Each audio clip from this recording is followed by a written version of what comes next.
can start now by bowing our heads for a word of prayer. Let us pray. Gracious, loving Father, be with us as we enter into your word. Bless everyone that pay attention.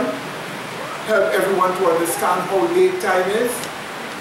Father, we are given clear evidences of what is going on, that we would know that we need to prepare as soon as possible. Prepare quickly, because we do not have much time. These mercies we ask of you for the gift of your Spirit right now, through Christ our Savior. Amen. So always remember this important thing. The truth is spreading far and wide. And while that is going on, trouble is coming. Today, we want to continue our study from last week. And I want to show you a shocking video here as part of the study. So we ask that you pay attention, because many people do not understand that the Bible identified a second war, a terrible movement that will destroy many people, a terrible movement that will kill millions, have killed millions, and will kill millions. The future of false religion is this organization here, identified in 3 ways in your Bible, which we spoke about last week. You see, biblical symbolic representation of communism. The Bible calls it the king of the south in the Old Testament. We discussed that last week. The Bible also calls it the beast that ascended out of the what? Bottomless pit. We will look at this one. The Bible also calls communism the scarlet-colored beast. We will look at that today. Now you say, why should I be concerned about that? You should be. Because this is the, what should I say? The agent of death to all false religions. This is what will bring retribution upon all false religion. Whole-scale bloodshed, as your Bible shows you in the book of Revelation and Zechariah. Whole-scale bloodshed. This is the organization that will do it. So you can only afford to be in the truth. What do you say? Amen. Because this is the organization that will do it. Let's go to the next chart.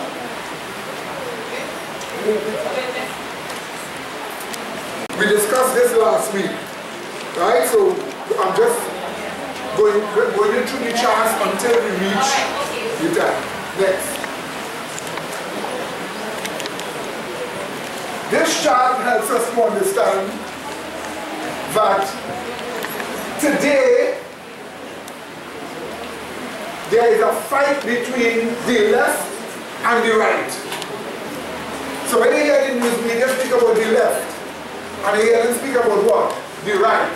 The left are the forces of globalism, which is communism, and it is made up of multiple social justice organizations. Whether it is Black Lives Matter, whether it is feminism, whether it is the World Bank, a whole host of organizations, all pushing globalism. And it is versus the forces of nationalism, the right, or the forces of patriotism. This, the right, is now being joined by apostate Christianity, and there are many rights and freedom advocates that join this organization. And they are growing today. Let me just tell you this thing. Right now, the evangelicals are thoroughly united with the forces of nationalism in America. And that is beginning to take place in different countries of the world. It will end up with many of them saying, look, what do we do to preserve our nation? Sunday law. Especially against what? The left. So, again, these things are happening, and we want you to be able to identify it in your Bible and see it. These are prophecies given to us, and we are supposed to be able to see it. Okay?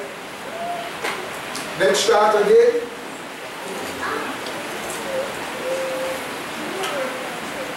Last week we discussed that Alexander the Great had a big empire. When he died, his empire divided into 4 portions. Eventually, those 4 portions further descended into 2. One called the King of the North, and one called the King of the South. From where we have the phrase, the King of the South. Now, actually, in history, the King of the North was Greek-ruled Syria. It was Syria ruled by the Greek people and a large territory around it. And actually, the King of the South was Greek-ruled what? Egypt. So the Greeks ruled Egypt. Many of you would have heard of this woman who was in Egypt, and her name was Cleopatra. She was also part of the Greek-ruled Egypt, but at the time Rome was coming. That whole city and so on where she ruled is now underwater off Egypt's coast. So you will see actually Greek-ruled Egypt, okay? We discussed that. But there was a spiritual meaning to all of this. In the Bible, there was a spiritual meaning to all of this. We discussed this last week. So let's go to the other chart, spiritual meaning, before we start to take off. In the Bible, we found out that the king of the south was identified as Egypt. And in the Bible, Egypt was identified as hostile to and denying Yahwehism. Today, Yahwehism is called Christianity. Jesus is Yahshua, Yahweh, Savior. So today, Yahwehism is called Christianity.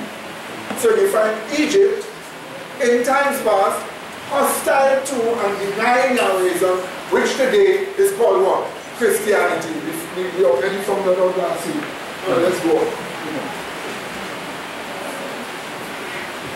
So that we found out today the spiritual meaning of the 2 post-Alexander Greek empires, called the Hellenistic empires.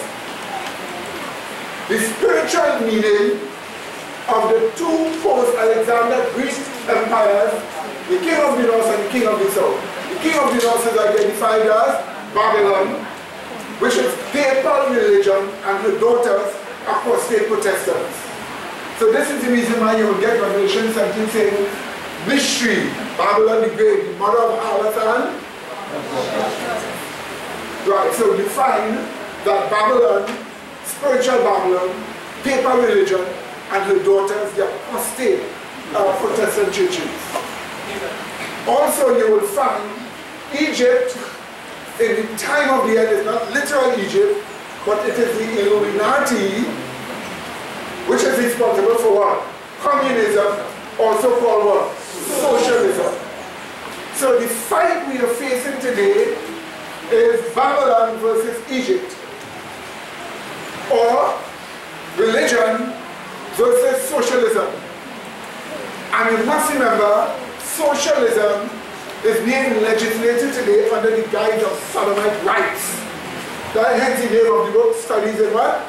Political Sodomy, which explains all of this.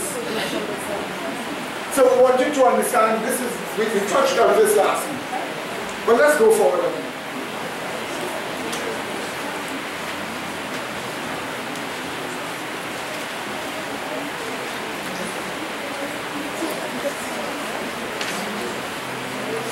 So, let's start now with the beast that is ascended out of the bottomless pit. Turn with me in your Bibles to Revelation chapter 11. Revelation chapter 11. And we will read verse 7 and verse 8.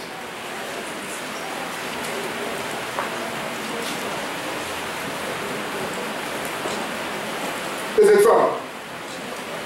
We read verse 7 and then verse 8. We read.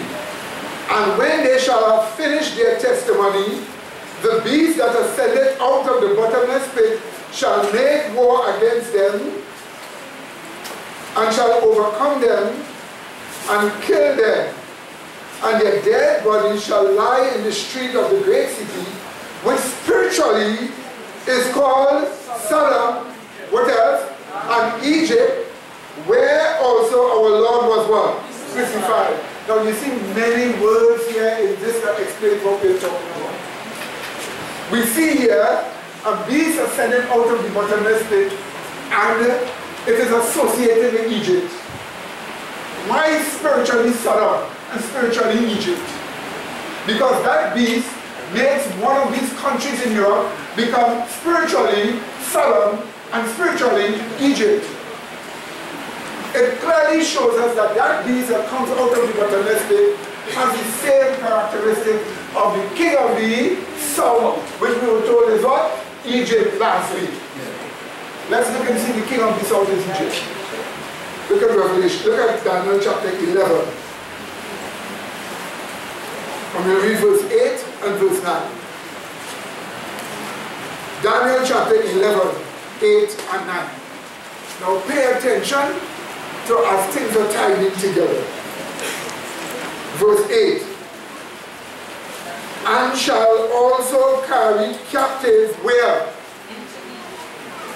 Where? Into Egypt. Into Egypt, their gods with their princes and with their precious vessels of silver and of gold, and he shall continue more years than the king of the north.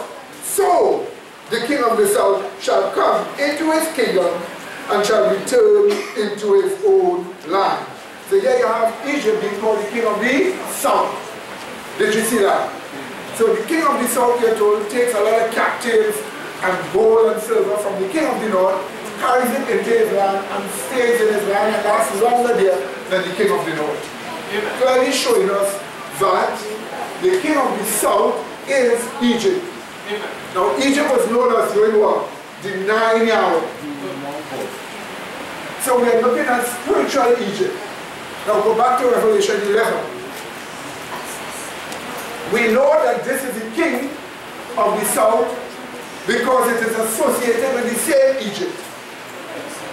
Notice what we are told here again in verse 7 and verse 8 of Revelation chapter 11.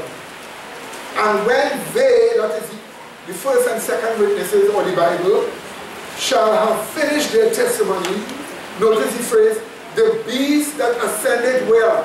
Out of the bottomless pit shall make war against them and shall what? Overcome them and do what? Kill them. And their dead bodies shall lie in the street of the great city. Notice again, which spiritually is called what? Sodom and what? Egypt and what? Where also our Lord was crucified. So here we have again, my dear brethren, a clear account here that the beast that is sent out of the bottomless pit is associated with spiritual Egypt. Is that understood? So when you're dealing with the beast that is sent out of the bottomless pit, it is spiritually what? Egypt. Is that understood, my dear brethren? And it is legislated through sodomy. So you have Sodom and Gomorrah spiritually existing today. But Egypt is associated with it. Spiritual Egypt. Did you see that, my dear brethren? Yes. No. It is the Illuminati that worked through a group called the Jacobins in the French Revolution, and then through the implementation of its political ideology called communism or socialism. Listen to this, my dear brethren. In 1789, France was caught up in revolution. There was bloodshed everywhere. They attacked the Bible.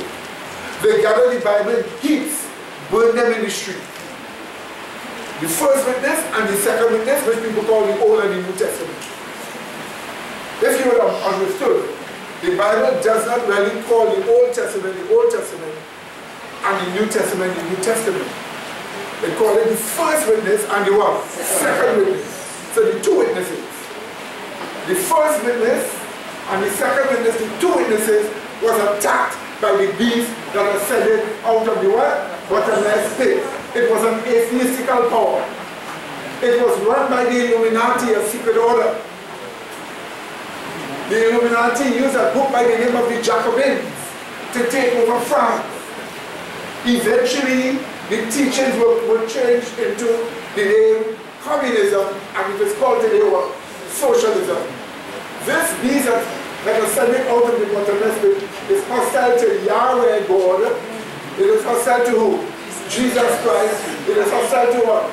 The Bible. It is hostile to which religion? Christianity. You don't get them attacking Hinduism. You don't get them attacking Buddhism. But you get them attacking Christianity over and over. Now, I want to give you some quotations to show you what happened. I want you to pay careful attention to some of these quotations.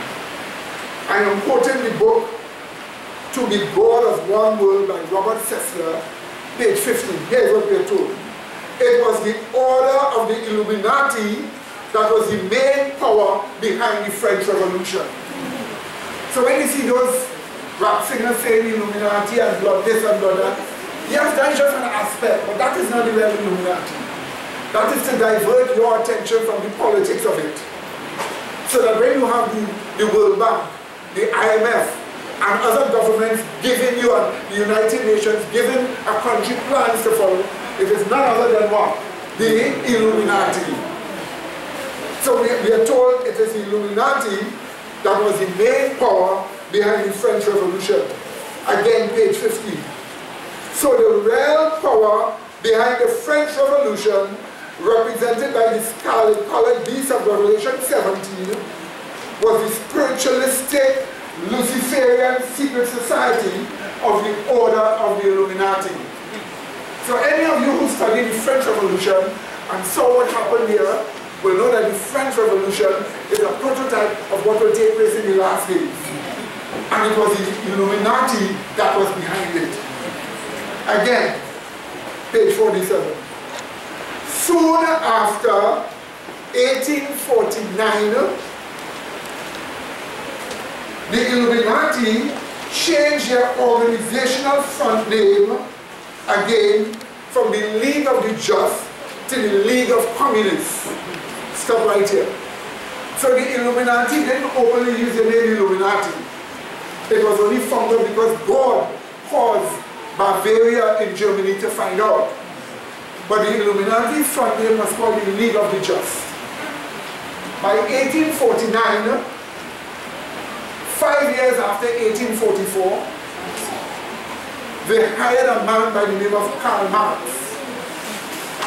Karl Marx said he don't like the name League of the Just.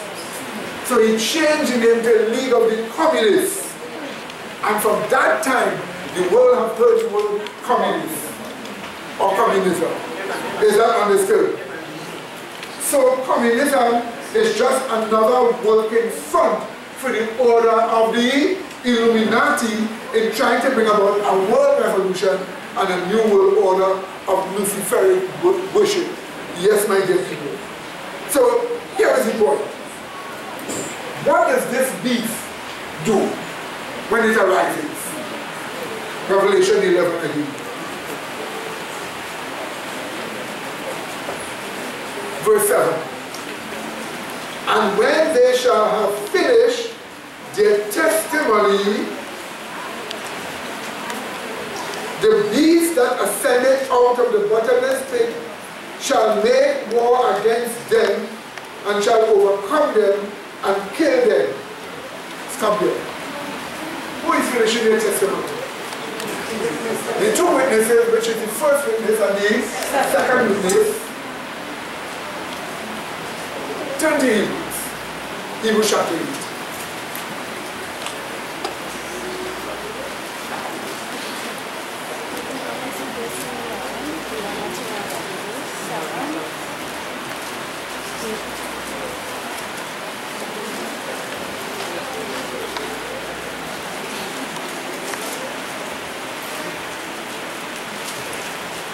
Look at verse 13.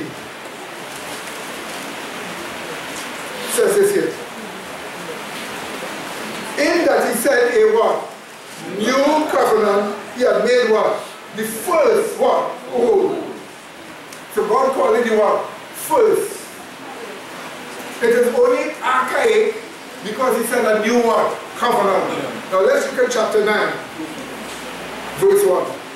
Then verily the what? First covenant had also ordinances of what? Divine service and a what? Worldly subject. So you see there are two witnesses, the first witness and then the what? The second witness. The first witness gives us the issue of sin and everything, but with a lot of symbols in it. Then we have the second witness, which gives us a lot of things, but with the life of Christ as the testimony.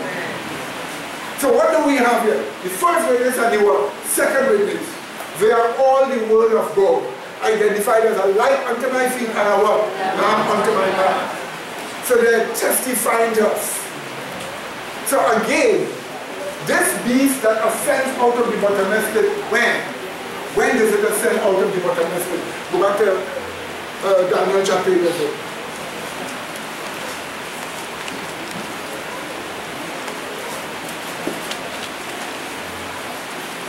In verse 40. Verse 40.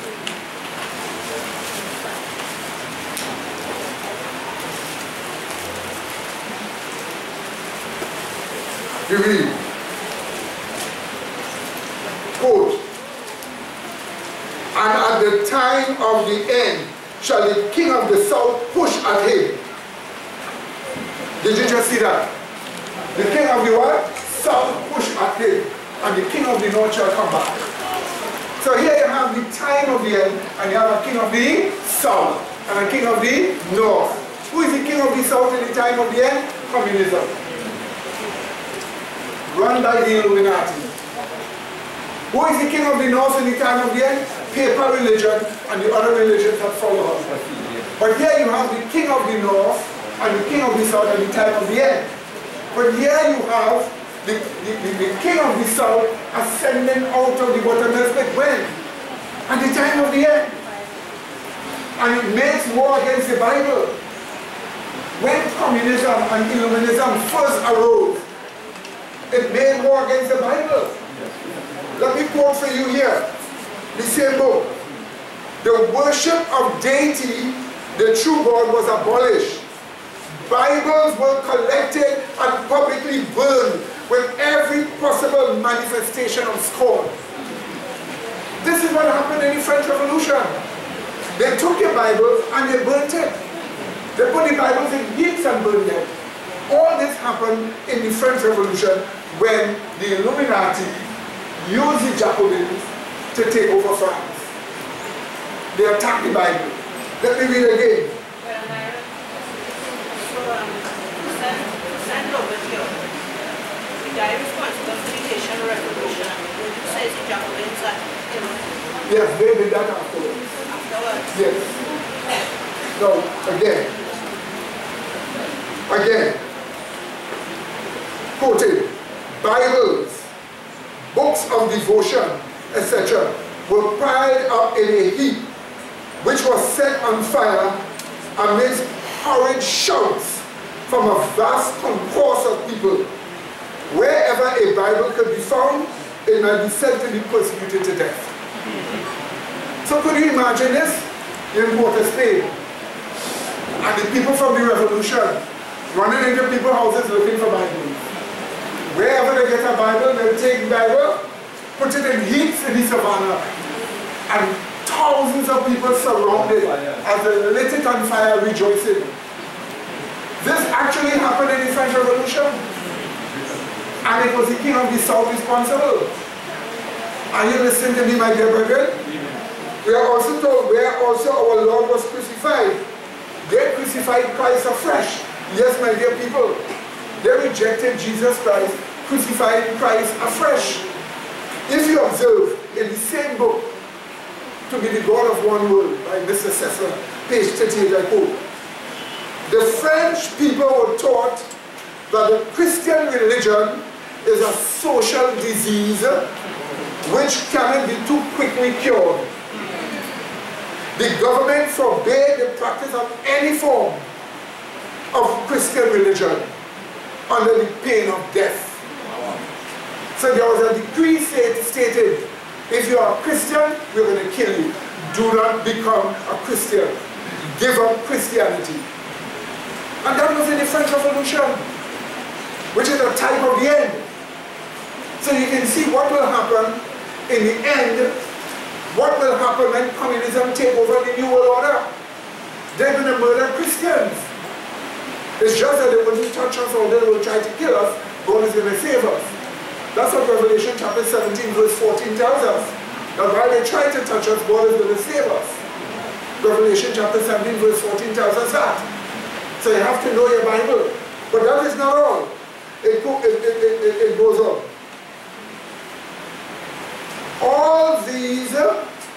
All those who were against the revolution and the new era of liberty, especially the Christians, were targeted for imprisonment and murder. Slogans were made up which read, liberty, equality, fraternity, or death. Or brotherhood, or death. And those are the slogans they were running through the streets, running through the countryside with, as they sought to fight Christians and murder them. Yes, my dear. Robert Sessler, S-E-S-S-L-E-R, to be the God of one rule. So what happened, my dear people?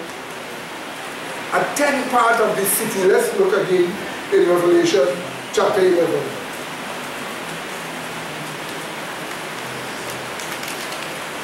Again, in Revelation chapter 11.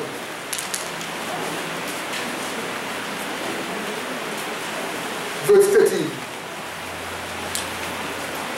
This is a different identified here. In France. Verse 13. And in the same hour was there a great earthquake, and the 10th part of the city fell. Notice this, a 10th part of the city. Now how much nations of Europe the Bible identifies? 10. So a 10th part is how much? 1. That one nation that fell to communism or the Illuminati was France. And listen to me, my dear brethren, people for so died. They implemented a program called the Reign of Terror, where more than 5 million quote-unquote Christians were murdered and laid out in the beach, naked and all kind of horrible form, as they just murdered and killed people. That was the French Revolution. That was retribution that came on Catholic Christianity and those apostate Protestants at that time. But since that is a prototype of what is going to take place in the last days, it shows you where false religion is headed. Are you listening to me? And that's the reason why you need to make sure you have the truth. What do you say? This is why this church is not just about, well, okay, you're just a Christian body. It is to make sure you have the truth and nothing but the truth. Because trouble is coming. Listen to me, my dear brother. All kind of sexual corruptions, listen to me, were used. The moral state of Sodom were used to destroy France. When Paris 50 million Frenchmen can be wrong. You were thinking about Sodom. It goes back to what happened in France. In fact, the world's most corrupt book, 35 volumes on all kinds of corrupt sex that you can ever practice, whether it is with the ground, with a tree, or with animals, was written during the French Revolution and was used to destroy the people in France. That's why that's spiritually called what? Sodom. They used sexual immorality to destroy the nation. Are you seeing something happening today? That means to say trouble is coming. Yes, my dear sister. I just wanted to read something from Fox's Book of Martyrs on the French Revolution. It made reference to the The design of those who were the primary agents in originating the causes of the French Revolution was the utter subversion of the Christian religion. Voltaire, the leader in the crusade against religion, boasted that with one hand he would pull down what took 12 apostles to build up. The motto on the seal of his letters was "Crush the wretch," having reference to Jesus Christ and the system of religion which he promulgated to effect his object. He wrote and published a great variety of infidel tracts containing the most licentious sentiments and the most blasphemous attacks on the religion of the Bible. And it says here that marriage was ridiculed, obedience to parents treated as the most object to slavery, subordination to civil government, the most odious despotism, and the acknowledgement of God, the height of folly and absurdity. Amen, amen, amen. That's true. Now turn to Genesis chapter 13 and look at verse 13. Genesis 13:13. Around that period, around that time of the Revolution, there was a book that was named 120 Days of Summer.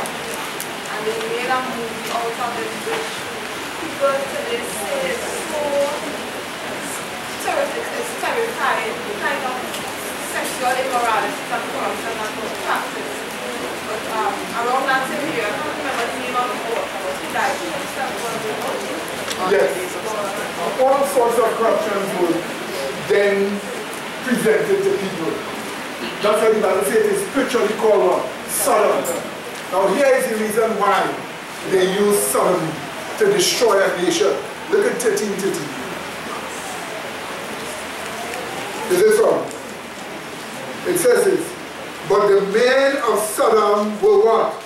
Wicked and what? Sinners before Yahweh how? Exceedingly. So it's an exceeding kind of terrible sin. And these corruptions of sodomy was used to destroy France. That is why spiritually it was called what? Sodom. And of course Egypt. And they crucified Christ afresh by rejecting Christianity. And of course, as we discussed last week, which sister just read, calling Christ the wretch. And singing a song saying, crush the wretch, meaning Christ. Now listen to me, my dear brethren. Mrs. White explained all of this to us. In the book Great Controversy 268 to 269, here is what she said. Listen to this carefully. In many of the nations of Europe, the powers that ruled in church and state had for centuries been controlled by Satan through the medium of the papacy. But here is brought to view a new manifestation of satanic power. The beast that was sent out of the bottomless pit. A new manifestation of satanic power. And on page 273 of the Great Controversy, she tells us, the atheistical power that ruled in France during the Revolution and Reign of Terror did wage such a war against God and His holy word as the world has never witnessed. So you must remember, it is identified spiritual Egypt, atheistical power. It is the Illuminati using the Jacobins, communism, socialism. They were hostile to whom? Yahweh God. They were hostile to whom? Jesus Christ. Hostile to what? The Bible. Hostile to what? Christianity. This is what we are told here, my dear brethren. Listen to me carefully. Some today are claiming that communism, as defined by Karl Marx, who took over, did not include murderous genocidal violence, as seen in communist countries for so many years. They're telling us that, Washington Post and others, they're telling us that, oh, communism is just about your rights. It's just about taking care of people. It doesn't murder and kill people. I want to show you something. Yes, yes, go ahead. Grace and Grace and peace. a moment ago, we quoted in Genesis chapter 13. Show the voice. A moment ago, the brother quoted in Genesis chapter 13 and verse 40. Sorry, and 30. But the men of Sodom were wicked and sinners before Yahweh exceedingly. I just want to go to Isaiah chapters 1, that is chapter 1, verses 3 and 4.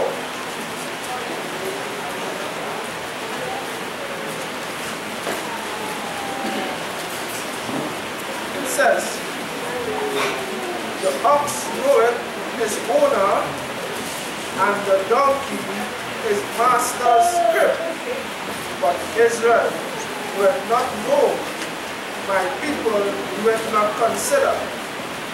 Point is, verse 4, a sinful nation, a people laden with iniquity. That is the point. In contrast to Genesis chapter 13, okay.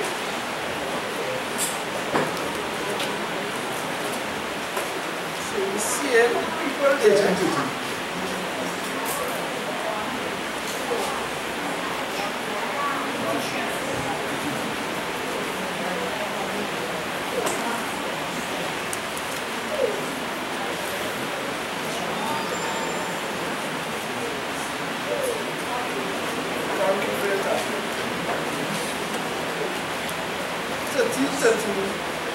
But the people of Sodom, the men of Sodom, were wicked and sinners before Yahweh exceeded.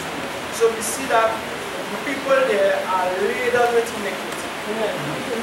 So that is just what is drawn there. And that is the reason why they use sodomy to destroy a nation, because they know a whole host of corruptions attended. So they try to destroy every nation using this. That's what they're doing today globally. That's the reason why a book like this is needed. And all the information to handle all the arguments they're using to make people think that they should follow this.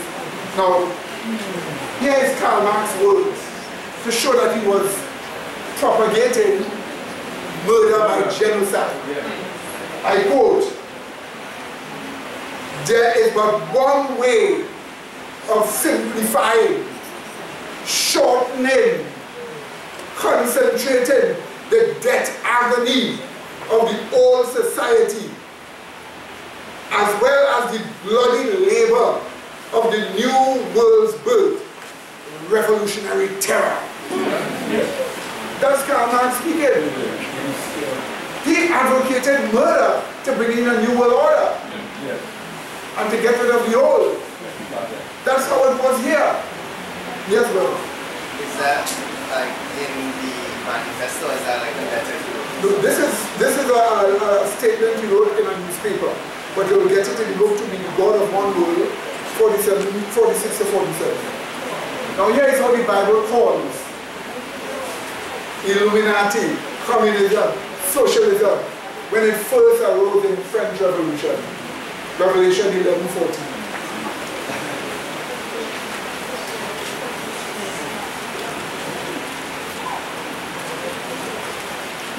Revelation 11:14.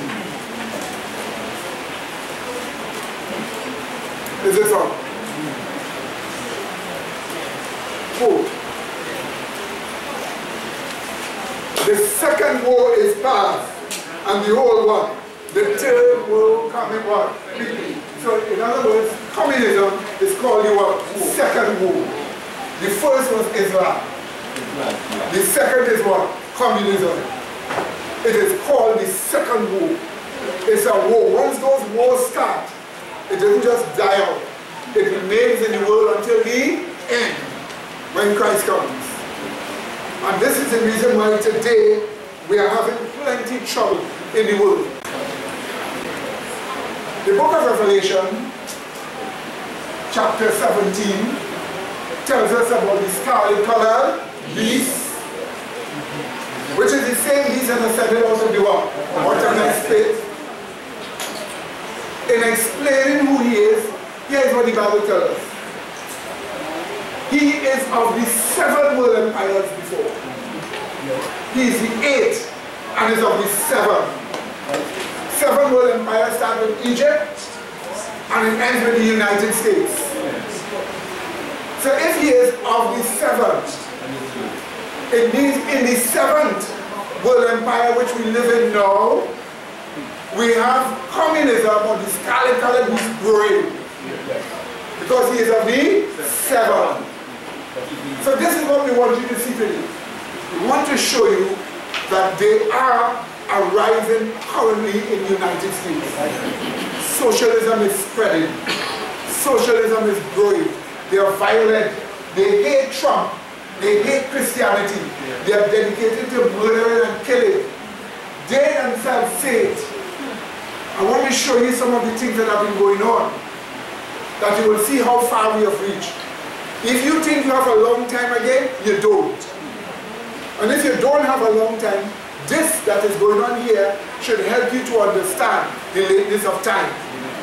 So we want you to just sit back and watch for a little while some things here that shows you communism growing in the United States with your various social justice warriors, organizations, and the things that they are doing now. So let's look at this here. Pay attention.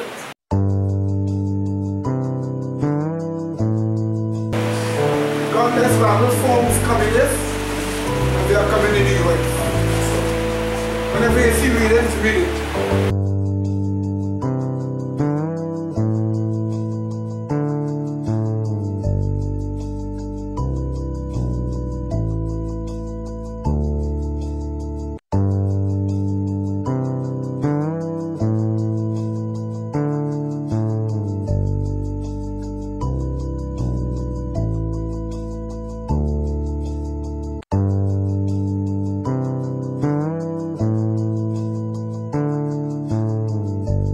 Every American is born with inherent rights.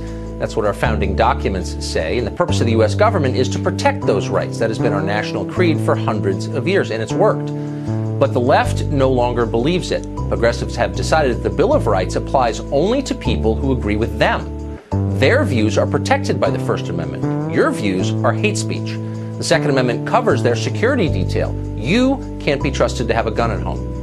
Now the activist left is telling us that people who disagree with them no longer have freedom of movement or association. They can't go to the movies or go to restaurants. If they dare leave their homes, they will be surrounded by mobs and threatened. It's happening. Last Friday, White House Press Secretary Sarah Huckabee Sanders and her family were forced to leave a restaurant in Virginia because the owner didn't like their politics. Sanders and her husband went home, but the rest of their family went to another restaurant. That wasn't good enough. They had committed the sin of being related to someone who works at the White House. So progressives continued to harangue them as they tried to eat.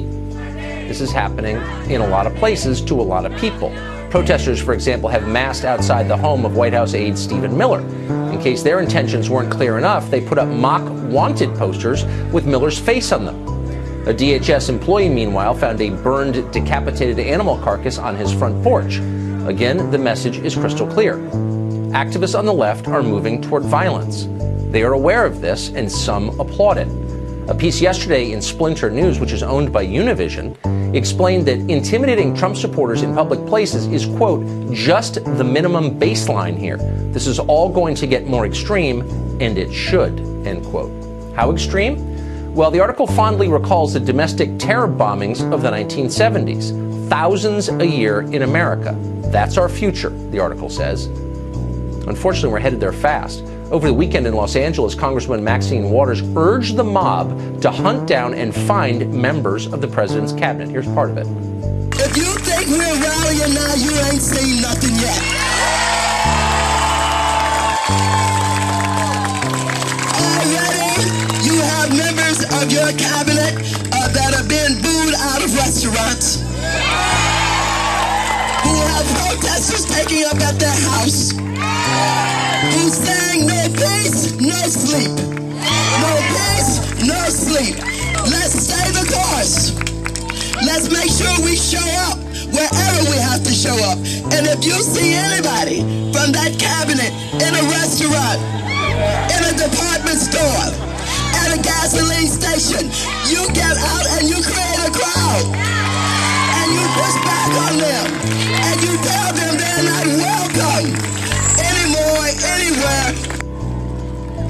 Maxine Waters isn't just any member of Congress. The Daily Beast calls her, quote, a folk hero.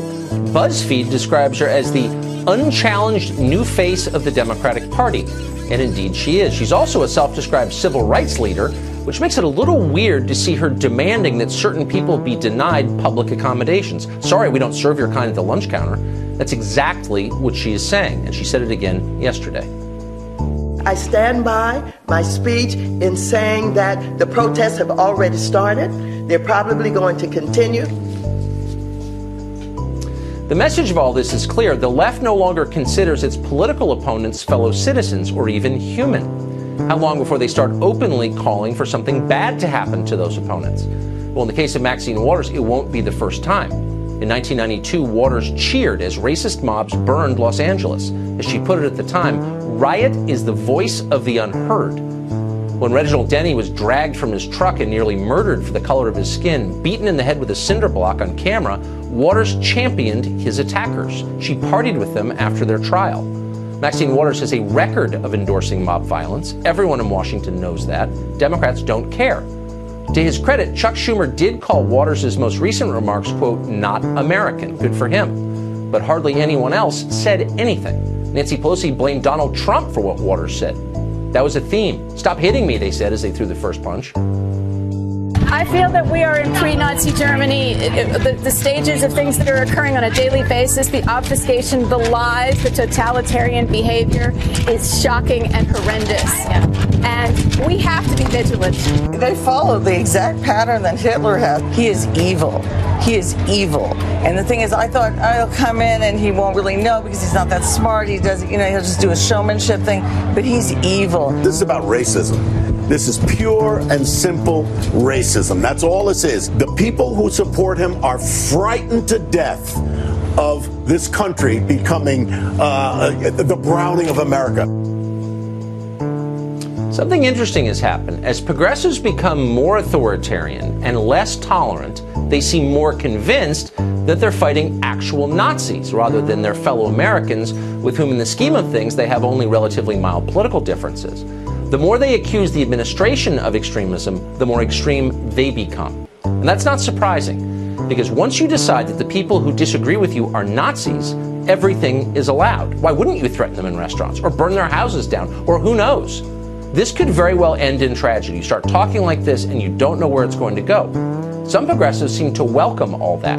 Quentin James, who's the head of a political action committee that supports Democrats, recently announced that those calling for calm are, quote, accomplices of the current administration. Accomplices? This is the language of total war. It's scary. It has no place in politics. We're heading towards something awful. And the only people who can stop it are the adults on the left. And there are still some. Democratic members of Congress, entertainment figures, religious leaders, media chieftains like Jeff Zucker at CNN or Andy Lack at NBC. They're silent now, cowering and complicit in all of this. But the country badly needs them to cool the rhetoric and rein in the mob. No more Nazi talk on their TV channels. No more screaming at people in restaurants. There's a point of no return, and we are approaching it, and we need their help to pull back.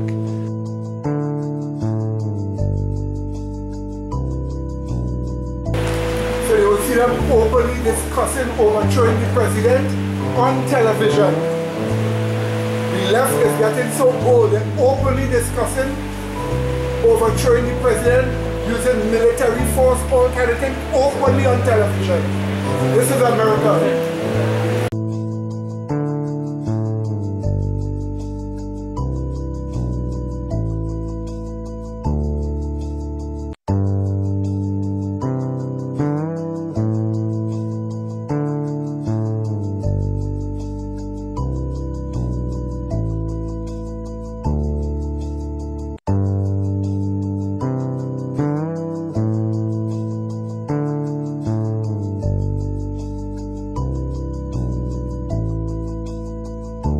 But there's more of us, and I think the military is still with us. And they've got bigger guns and more guns, and I hope it never comes to that. But you think the military is still with us? It's a huge question. It's a huge question. I got that question because he's the commander-in-chief. Are you worried that I got that question from a sitting senator when we were talking about the war in Yemen, and I was trying to talk him into declaring it unconstitutional and getting us out of the damn war. And he sent everybody out of the office, and we talked for a few minutes, and he sort of presented that to me. Wow. It was in terms of maybe a loss, massive loss in the midterms, which I don't think is going to happen now. But let's say it did. And then impeachment proceedings proceeded with haste from both parties. And Trump would then call his legions into the street with their guns. And what would the military do? And frankly, I couldn't answer it. No. I said, I don't know. You can't. I mean, it's worrisome because... From him, that we have to listen yes, to that. no, That's a hell of a constitutional It's worrisome process. because the military is in general conservative and also because he is their commander-in-chief. Here's an interesting point, though. Two sociologists did a paper recently called The Casualty Gap. They studied the World War I, World War II, Korea, all the wars we have good data on, granular data on. They found there's always been an imbalance. Poor people die more than rich people. Everybody knows that, I think, who has a brain. But in the last 17 years of war, the gap has grown astronomically. So they wanted to see if that had a political impact. They went and did a very fine poll with controlling factors for other answers and so forth. Came to find out that most of the families who'd lost someone or had someone wounded badly voted for Trump. There's a political result of what we're doing right now, which is letting poor people die overseas or get horribly wounded or come back with post-traumatic stress for all the rest of them. The Republicans have always had this amazing ability to be in an abusive relationship with their voters. The more they hurt them, the more the voters defend them. Yeah. Not Donald Trump's government. No. I mean, I really don't want him. The thing that I fear more than Mark Zuckerberg is Donald Trump. So, no. But, you know, we haven't talked very much about what happened in Annapolis. The person who is fomenting violence the most is the President of the United States. He turns the crowd on journalists, a hooting, hollering, screaming mass of people. He individually picks out journalists for them to direct their ire. He calls us the enemy of the people. He says that we are unpatriotic, that we do not love our country. And we're surprised when someone picks up I feel it on the street, the way people drive, angry. And I feel like more than ever, they're over the line.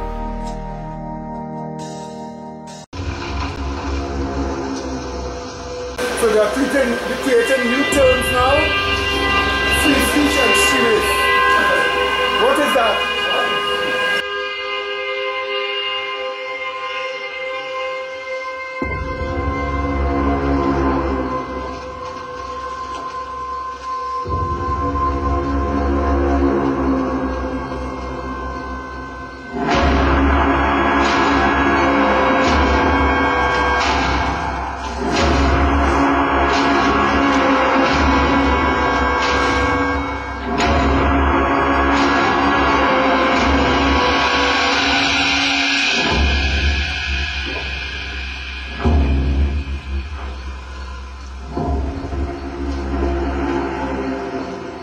Prayer clashed with Antifa in downtown Portland today, creating explosive results yet again.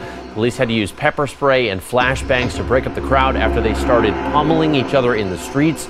Our Jennifer Dowling was there in the thick of it. You have the scrapes and the bruises to prove it, Jennifer, and I understand you got a couple props with us too from what you found out. I do, and they are actually souvenirs from this march. We have a rubber bullet right here that police were using to kind of keep the crowds under control. We found that on the ground from near Coin Tower, and yeah, you can see that right there. Right, that is a rubber bullet, one of the deterrent devices that police were using to try to get the crowds from fighting. We saw a lot of fights, and when the crowds started marching, they were okay when they were in the park, but when the crowds really started to get on the move, when they hit the streets, that's when things really blew up.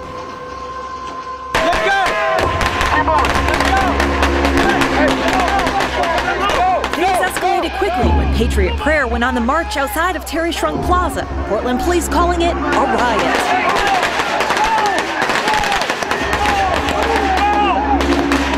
Water bottles and fireworks were thrown into the crowd.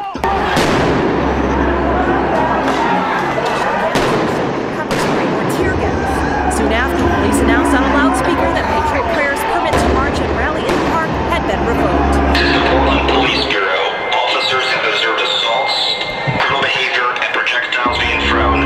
This event has been determined to be a riot. Before chaos erupted, founding members of Patriot Prayer, Tiny Toese and Joey Gibson explained what this but we have too many people who are scared. So we're going to really talk about courage today.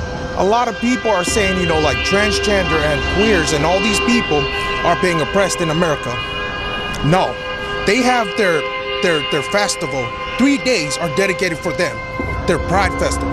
Nobody's oppressing them. They're walking in the street freely. But when you say you're a conservative in front of people, it's like people look at you like you're a freaking terrorist or something. Tiny was taken into custody shortly thereafter on a previous charge unrelated to this rally. It's all good, sir. We also saw a man named John who identifies with the left get taken away. He said he was cited for failing to obey and released a short time later. It was definitely targeting based off of political ideology. I don't hide that I fall on the left side of the spectrum, but I also am respectful to the people on the right. A family who came to counter-protest Patriot Prayer said they were here because of Trump's stance on immigration. They talked to us before the groups got physical. I don't think it's right. They should be allowed to do something to at least try and better themselves. Yeah, the kids should be taken away just separate from the parents like that. It's not right.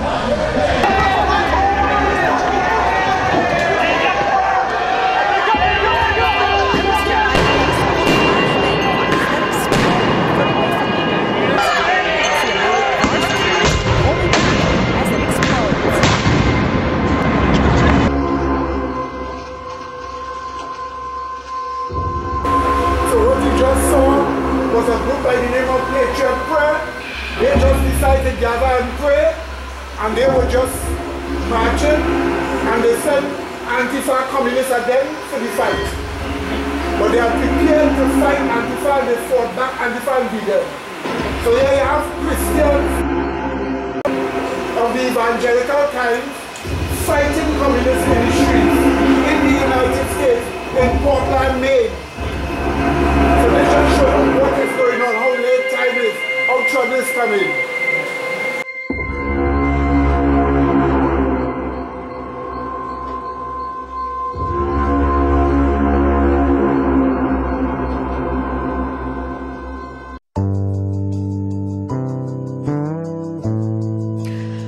The rise of socialism has never been more clear. Right now in America, there are forces dug in, organized, and well-funded, doing whatever is necessary to make socialism happen. Today's demonstrations are part of an ongoing step-by-step agenda to change our country at its very core.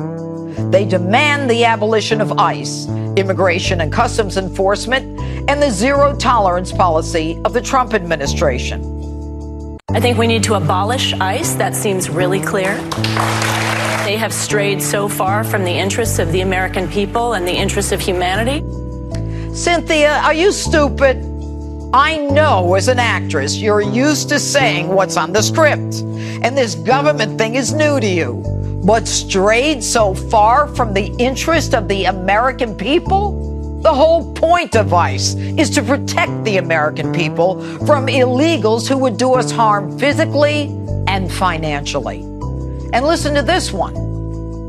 ICE isn't doing what it was created to do. It's being used as his own personal police force, and in those actions, it's actually making us less safe. ICE isn't doing what it was created to do? ICE is doing exactly what it was created to do. Are you stupid too? And the president is using it as his own police force? When ICE was doing its job in 2009 to 2016, was it Obama's police force? And you think ICE is making us less safe? I've got two words for you. Kate Steinle. A primer. For all you geniuses out there, ICE does not separate children and parents at the border. Border Patrol does that. And if you abolish ICE, who arrests the drug dealers and the coyotes coming across our border in droves, delivering 80% of the narcotics and 90% of the heroin here? And pray tell, who deports the illegal who committed rape when he finishes his jail time? Should we just let bygones be bygones and throw down the welcome mat to the local YMCA, give him his food stamps, and call it a day? You don't want them deported? Maybe they ought to come live with you. And Kirsten Gillibrand, a United States senator who has ambition to run for president in 2020, says, we should protect families that need our help, and that is not what ICE is doing today, and that's why I believe you should get rid of it, start over, reimagine it, and build something that actually works. Why is it that whenever a Democrat doesn't want to follow the law, they say it's broken? The immigration system is broken. ICE is broken. How about I say the tax system is broken, and we don't then have to pay our taxes and we can go suck another capitalist country dry. That way, none of us have to pay taxes. The truth? Americans want the immigration laws enforced. Even 60% of the Democrats want that. Those laws protect jobs. And the more people who come in, especially the poor ones, the more taxes we pay for their education, medication, housing, and social services. And when we don't know who's coming in, we cannot screen for gangs and drug-dealing operatives. Not to mention, none of this is fair to those immigrants who played by the rules. The narrative of today's protest is backwards. Those marching object to adults who cross the border being separated from their children. It happened even before Trump was president. No one cared, objected, or protested. Trump issues an executive order to end the family separations, and yet they still march. So what's going on? The overarching message is that illegals, people who do not respect our laws, are entitled to everything that we Americans are. That they're being wronged by Americans if we don't share our wealth, our capitalist success, and our way of life with them. This, my friends, is socialism. Like the Women's March, these anti-Trump protests are extremely well organized, and they are more than political. They are ideological. We are witnessing the evolution of a socialist coup. And if you don't believe what I'm saying, take it from their mouths. You're wrong. We will make your system fall. You're wrong. We will make your system fall. You're wrong. We will make your system fall. Did you hear it? F your borders, F your walls. We will make your system fall. This week's primary win by a 28-year-old socialist congressional candidate who took down a well-funded long-term New York congressman is about more than one district. And although Alexandra Ocasio-Cortez deserves credit for working hard, she won with the assistance of the Democratic Socialists of America. And don't forget, a little-known socialist from Vermont would have been the Democratic candidate for president in 2016, but for the Hillary Clinton corruption of the Democratic National Committee. And make no mistake, folks, socialists are beginning to win elections at the state and national level, defeating even long-term incumbents, and expect more hard-left Democratic candidates to run. You know, even Obama's cradle-to-grave fictional ad called The Life of Julia suggests an anti-capitalist socialist framework. And for those of you who need reminding, socialism doesn't work. The crushing poverty and violence in Venezuela is just the latest example. According to the Wall Street Journal, people go through garbage bags full of rubbish to take whatever they can and then try to sell the empty bags. Socialism, when private property and the distribution of income is subject to state control, hasn't worked out very well in Sweden either. National health care, far from what they promised. Pregnant mothers are turned away from maternity wards because of overcrowding, causing women to give birth on the street.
out this video, audience. Check out this video. This is truly shocking stuff from an ICE protest in New York.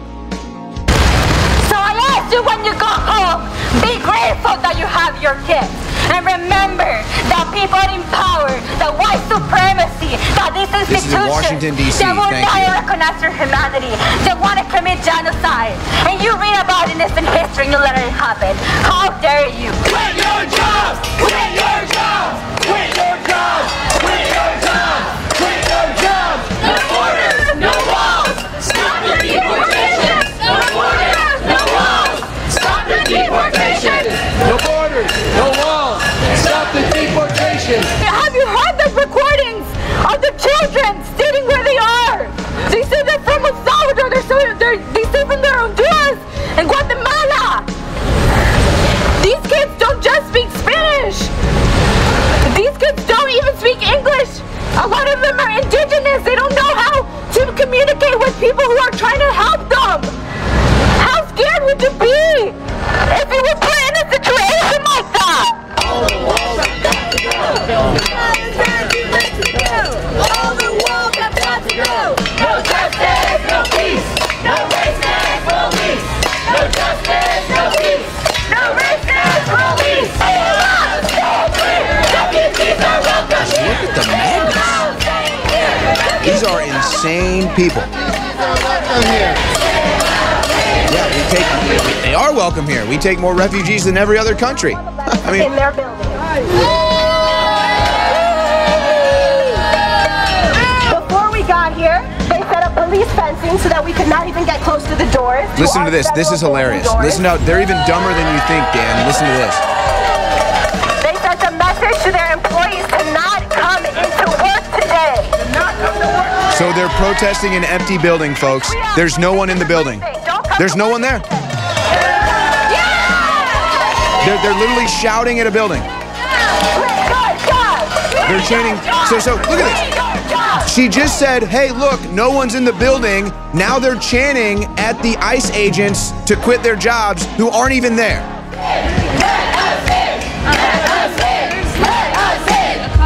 Now they're saying, let us in. They want in the building. The ICE agents aren't there. What are you going to do in there? Once you get in the building, what are you going to do? What are you going to tear it apart? Our streets! Our streets! Shut it down! Shut it down! Shut it down! Shut it down! Shut it down! Shut it down! When I say shut down, you say ICE! Shut down! ICE! Shut down! ICE! Shut down! ICE! Shut down! ICE! Shut down! ICE! Your borders! Your walls! We will make your system fall! Your borders! Your walls! We will make your system fall!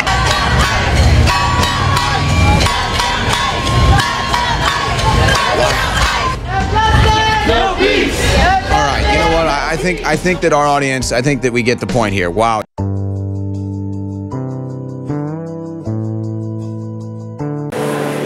So in response to all this growing leftist, communist, some American nationalists and patriots promise if they only touch Trump, bloodshed, they're massacring people for soul.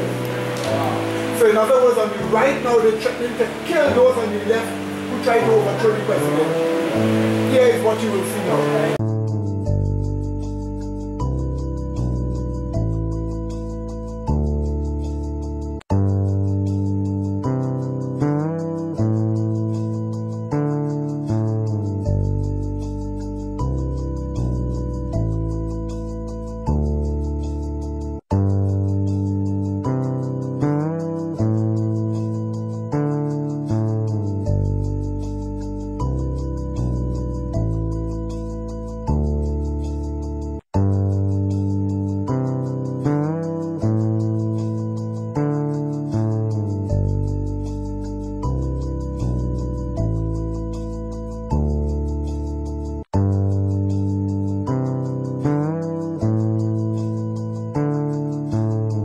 Former Navy SEAL promises a gruesome massacre in America if liberals follow through on threat.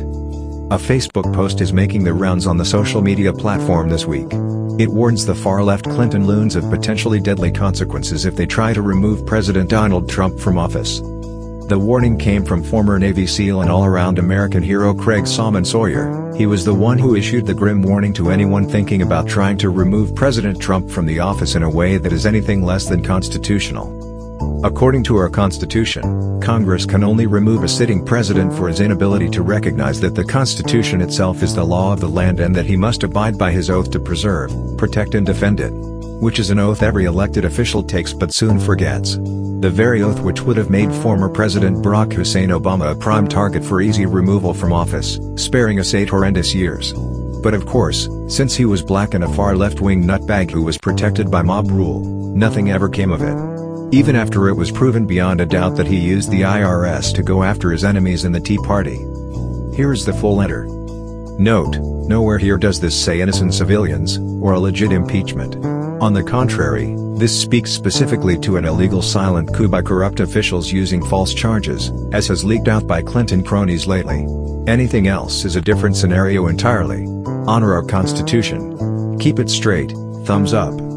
Americans, patriots, pray for our nation. Pray for our president. I'm hearing serious rumblings of a hostile, illegal coup against our democratically elected president by seditious, deep state subversives funded by Soros and other globalists. Very disturbing. Patriots, this would be nothing less than an act of war against the American people. It would be the removal of our boldest defender and last possibility of maintaining our protective Constitution. Under the boot of globalists, life as we know it would immediately decline to the model that suits the globalist interest, Marxist/socialist/communist. They get complete control, you get zero. Freedom, gone. Liberty, gone. This agenda is evil and simply cannot be allowed, at any cost. Like all military, law enforcement and government officials, I took an oath to defend our Constitution against all enemies, foreign and domestic. By abandoning the rule of law and conducting a coup against the president and policies we the people elected, they have made themselves enemies of the United States. Under threat, all patriots, whether civilian, law enforcement, government, or military, have the duty to defend our Constitution against such enemies. Some speculate on civil war. I readily recognize a much more sobering reality. Anti-American subversives involved in any way in an unconstitutional coup against our president will be run down and executed immediately by the world's most supreme warriors. There will be nowhere to run to, nowhere to hide, no mercy, no sense of humor. Harsh examples will be made. My prediction is it will be a gruesome ME. Why? Because one side in this conflict has 8 trillion bullets and the other side doesn't know which bathroom to use. It will likely only take a few hours. Lessons will be learned. History will take note. Order restored.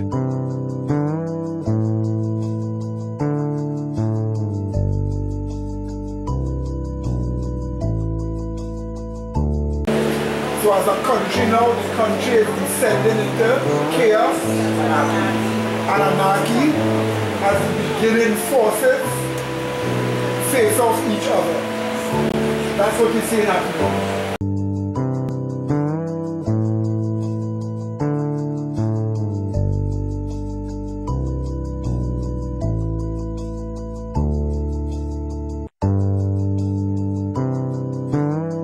When they get rid of Donald Trump, they're going to crush the people who voted for him. That's exactly right, Rick. Your country's being taken away from you. It's not that it's going to be taken, it's in the process of being taken now. This is a revolution. It is a communist, Marxist, socialist, leftist revolution. And it has the potential to turn bloody.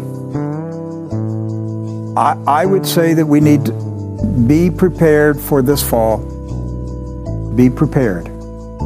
I pray to God that the leftist, Marxist, socialist, communists in this country do not assassinate Republican candidates for the House and Senate and governor and other positions. But be prepared that as we go into October, that they will carry out targeted killings of Republicans.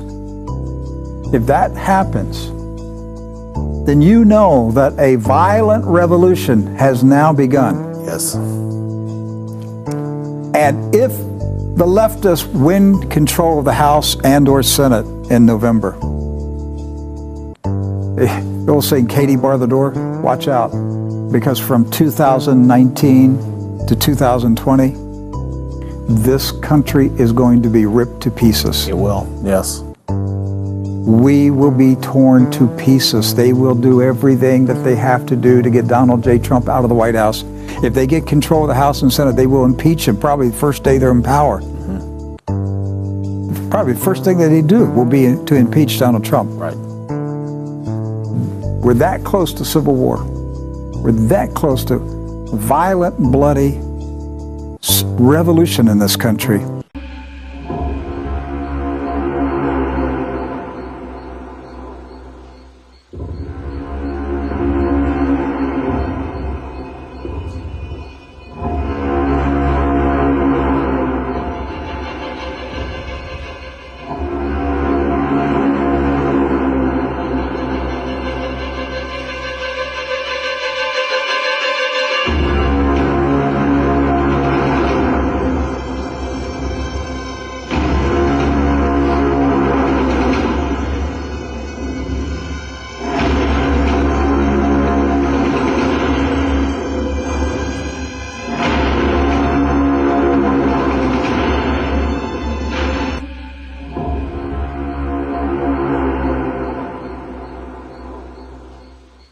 Few years ago, ideas that we talked about were thought to be fringe ideas, radical ideas, extremist ideas. Those ideas are now mainstream. I just don't even know why there aren't uprisings all over the country. And if you see anybody from that cabinet in a restaurant, in a department store, at a gasoline station, you get out and you create a crowd. And you push back on them. And you tell them they're not welcome anymore, anywhere. Do something about your dad's immigration practices, you feckless. What's Uncle Tom but for white women who disappoint other white women? One way you get rid of Trump is a crashing economy, so please bring on the recession. When was the last time an actor assassinated a president? I have thought an awful lot about blowing up the White House.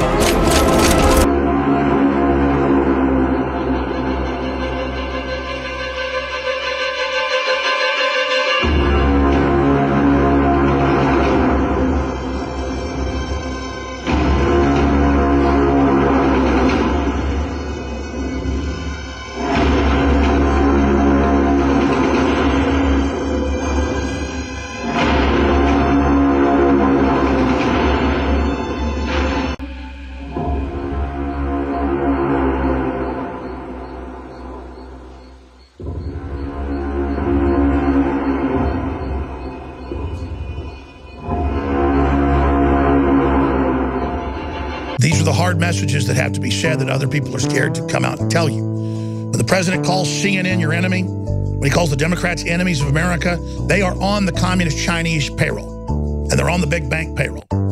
And those groups are actively trying to destroy the country. That's what's happening. So when you're against Trump, you're against InfoWars, you're against free speech, and you're against all of this, you are trying to destroy the country. And the left's like, of course, we hate America.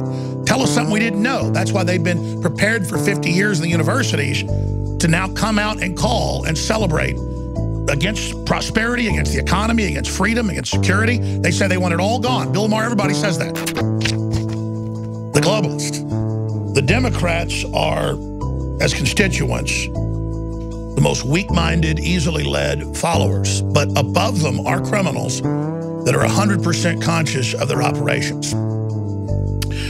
Now, it cannot be overstressed that they are trying to trigger a civil war and that we already have a cultural civil war going on in this country by the anti-prosperity, anti-free market, anti-family, anti-Christian, and it's being programmed anti-white, even though it's white people actually trying to create the racial control. That's who's leading it and quarterbacking it. Most of the minorities are not buying into it because they know they're the majority, and why would they want to burn down the country that's theirs?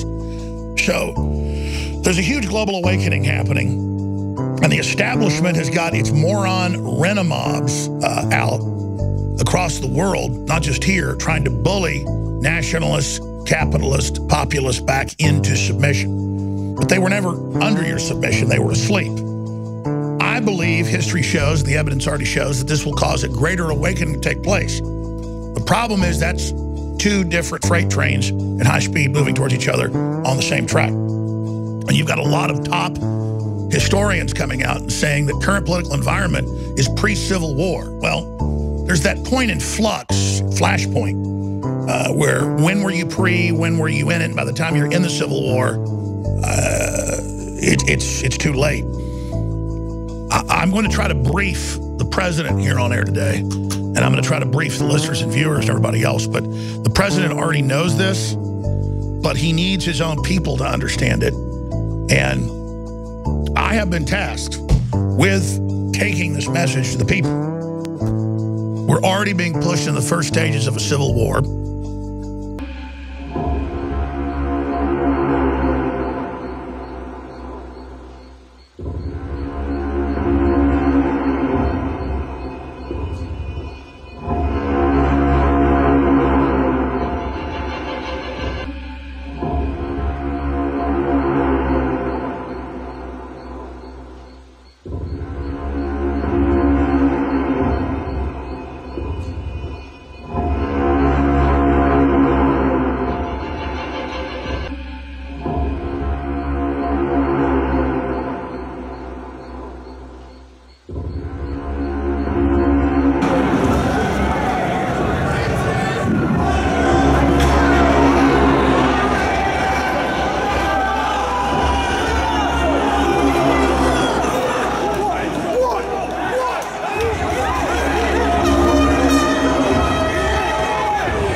fighting communists. That's what you saw. So the Christians recognized they were going to be attacked, so they would prepare. And they had their fighters in front. So Antifa blocked them off and come at them, fight break off. So what you're seeing here is unprecedented. We're seeing Christians, according to the evangelical band, fighting Antifa communists. That's what you're seeing here. That's what you're seeing. Is to expose the influence of radical and terrorist groups in the mainstream political parties, academia, media, and the culture. In my recent travels, I've come across two phrases more and more often: Antifa and civil war. But who is Antifa? Why are they organizing? What are their goals? I knew from my 30 years of studying radical movements that Antifa would likely be connected to more mainstream leftist organizations. I knew that Antifa was a reincarnation of the so-called Black Bloc, a protest tactic where gangs of black-clad, masked street protesters engage in anonymous violence. These were the anti-Iraq War radicals who rampaged through San Francisco's financial district in 2003. The Black Bloc were part of the Occupy Wall Street movement of 2011. They were responsible for massive amounts of damage and chaos. The Black Bloc came back after the 2016 presidential elections, this time as Antifa, even more violent, smashing property and viciously assaulting all those who opposed them. There was also another difference: numerous reports from victims and media alike of police refusal to intervene in incidents of violence. I became increasingly appalled by regular displays of extreme violence and disgusted by a mainstream media which either ignored, excused, or even glorified the thuggery. I think that a lot of people recognize that when pushed, self-defense is a legitimate response to white supremacist and neo-Nazi violence. I decided to do some digging. I immersed myself in the deepest recesses of the internet. Then I reached out to some of Antifa's most prominent opponents. And even if I didn't agree with them on many things, I sought out the most active warriors against Antifa.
Why are you so angry?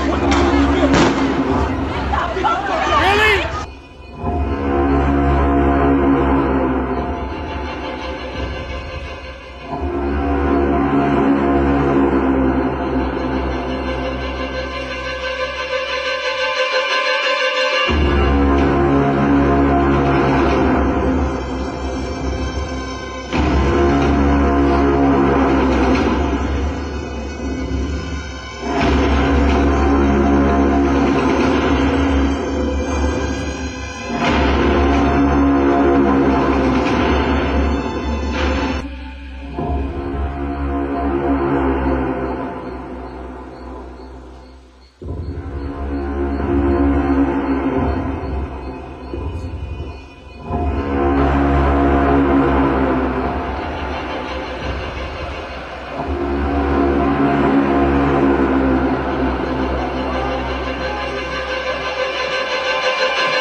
Most of the pictures in this documentary were photographed by communist cameramen as the actual events were taking place.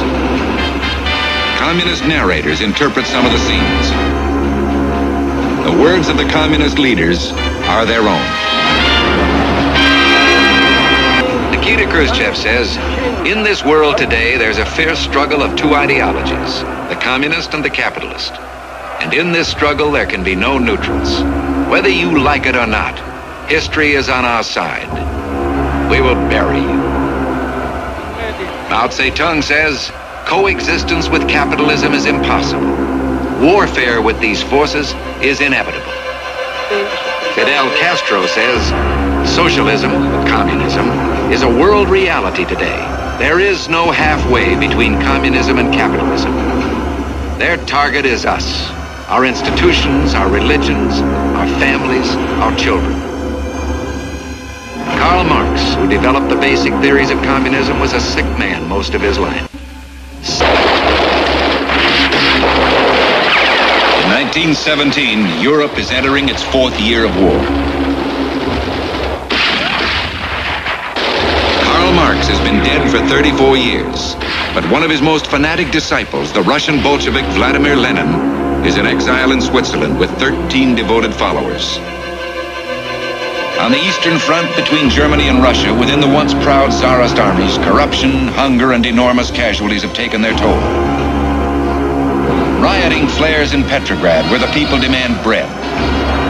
Imperial Russia dies as Tsar Nicholas abdicates in March. His future, Soviet bullets and an unmarked grave. In Germany, grasping for victory in the East, Field Marshal Paul von Hindenburg spirits Lenin across Germany in a sealed freight car. Lenin arrives in Petrograd in April and preys on the poverty, ignorance, and desperation of the people. He promises them land and peace, independence for non-Russian peoples, and a red heaven on earth. In July, he leads an uprising against the provisional coalition government, which fails. Alexander Kerensky becomes the new premier. On November 7th, October 25th by the old Russian calendar, troops of the demoralized army and navy under No. 2 Bolshevik Leon Trotsky seize the Winter Palace and destroy the coalition government. Kerensky escapes. Lenin controls Russia. The Bolsheviks change their name to communists. All opposition is ruthlessly suppressed. It is immediately apparent that the dictatorship of the proletariat, the working people, which Lenin had promised, is a myth. The dictatorship is that of the Communist Party under its chairman. Lenin makes a humiliating peace with Germany to gain time to establish his regime. First, he creates a terrible weapon against counter-revolution, secret police battalions, and then builds a new war machine under the guidance of Commissar of War Leon Trotsky.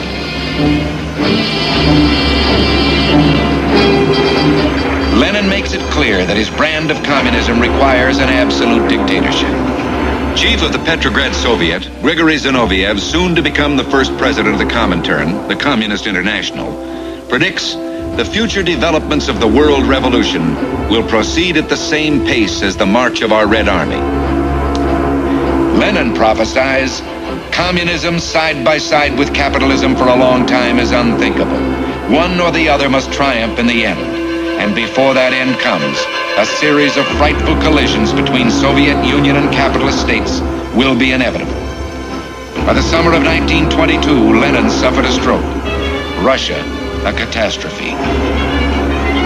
With private property abolished, factories are idle, communications chaotic, farmland fallow, Bolshevik hopes are dying in squalor and misery. When under the direction of Herbert Hoover on the left, $60 million worth of food from the United States arrives to feed the starving Russian peasants. This act and Lenin's return to limited free enterprise saves the Soviet state. In 1928, Stalin puts Trotsky's 5-year industrialization plan into effect as his own.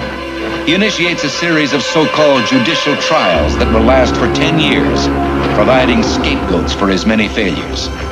And he begins the forced collectivization of agriculture.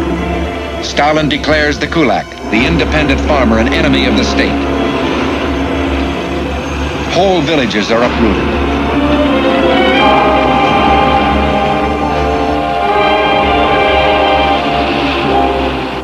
$6 million farmers are liquidated. 25 million farms erased. The most violent social upheaval in history as Stalin forces the peasant population into huge collectives.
personal government, the communists want to just use migrants and promise them security to use them as pawns to fight against the old. That's right. And all the prosperity they promise is a lie. Look at that, millions they kill. That's what those people you see fighting there in America are fighting for. To bring their own death, to bring their own genocide. How could they be more duped and more foolish? But you see, trouble is coming. So the evangelicals are preparing to fight with blood. And that's why you saw some of the fights taking place here as these prayer warriors, as they call themselves, fight Antifa communists. And that's why this is unprecedented, because we are seeing a sign of what the Bible says is to take place. Turn to Revelation 17, quickly. Revelation chapter 17.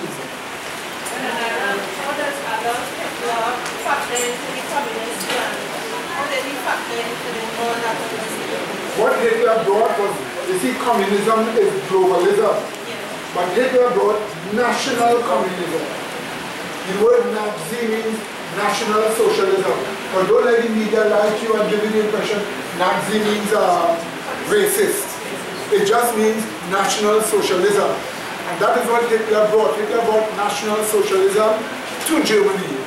They didn't like it, so they wanted to get rid of national socialism using global socialism, which was in Russia.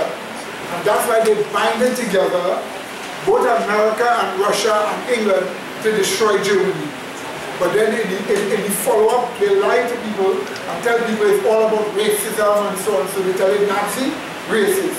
But the word Nazi is short for National Socialism. Don't be fooled by them. Do not let them fool you. God does not want his people to believe a lie. He does not want you to be educated by the media, which is trying to use your support to push the New World Order, which is this scarlet-colored beast. Let's look and see what the Bible tells us about it. Okay? In Revelation chapter 17, let's read from verse 3. It tells us, it says, "So he carried me away in the spirit into the wilderness, and I saw a woman sit upon what? A scarlet-colored beast, what? Full of names of blasphemy, having how much? 7 heads, and how much horns? 10 horns." Did you just see that, my dear baby? So in other words, the names of blasphemy for this scarlet-colored beast are illuminous names of blasphemy. The name itself is blasphemous. They are called communism, socialism, same-sex marriages, United Nations, IMF, World Bank, and others, transgenderism, feminism, New World Order, globalism, mainstream media, LGBTQI, sexual orientations, anti-rights and freedoms, discrimination. All of that are names of what? Blasphemy that is upon this beast. Yes, my dear people. The Bible tells us it is scarlet colored. Why scarlet? Remember what Isaiah chapter 1 and verse 18 tells us? Though your sin shall be as what?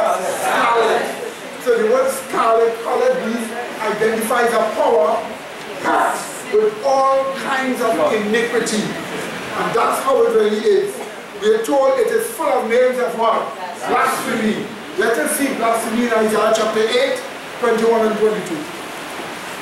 Isaiah chapter 8, 21 and 22.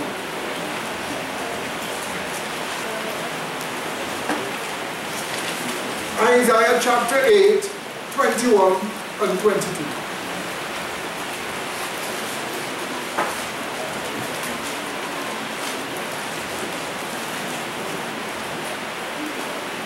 Let's read. 21. This is speaking about the bad history that the Jews will end up in. It is prophesied here. Let's read. "And they shall pass through it, hardly be steady." The word there means hardened. They shall pass through their experience, hardened and hungry, spiritually that is. And it shall come to pass that when they shall be hungry, they shall fret themselves and curse their king, that is Jesus, and their God, and look upward. And they shall look unto the earth, and behold what? Trouble and what? Darkness and what? Deepness of anguish. And they shall be what? Driven into darkness. That's the kind of blasphemy you're looking at held by the Jews. And that's why the Jews created all those movements you saw there. You reject Christ after you turn away, you get hardened in your heart, you're filled with darkness, you curse Christ, you curse God, and you're driven into what? Darkness. That's the kind of blasphemy that created this power here, my dear brethren. Let's read a little more about this Columbus. Next chapter.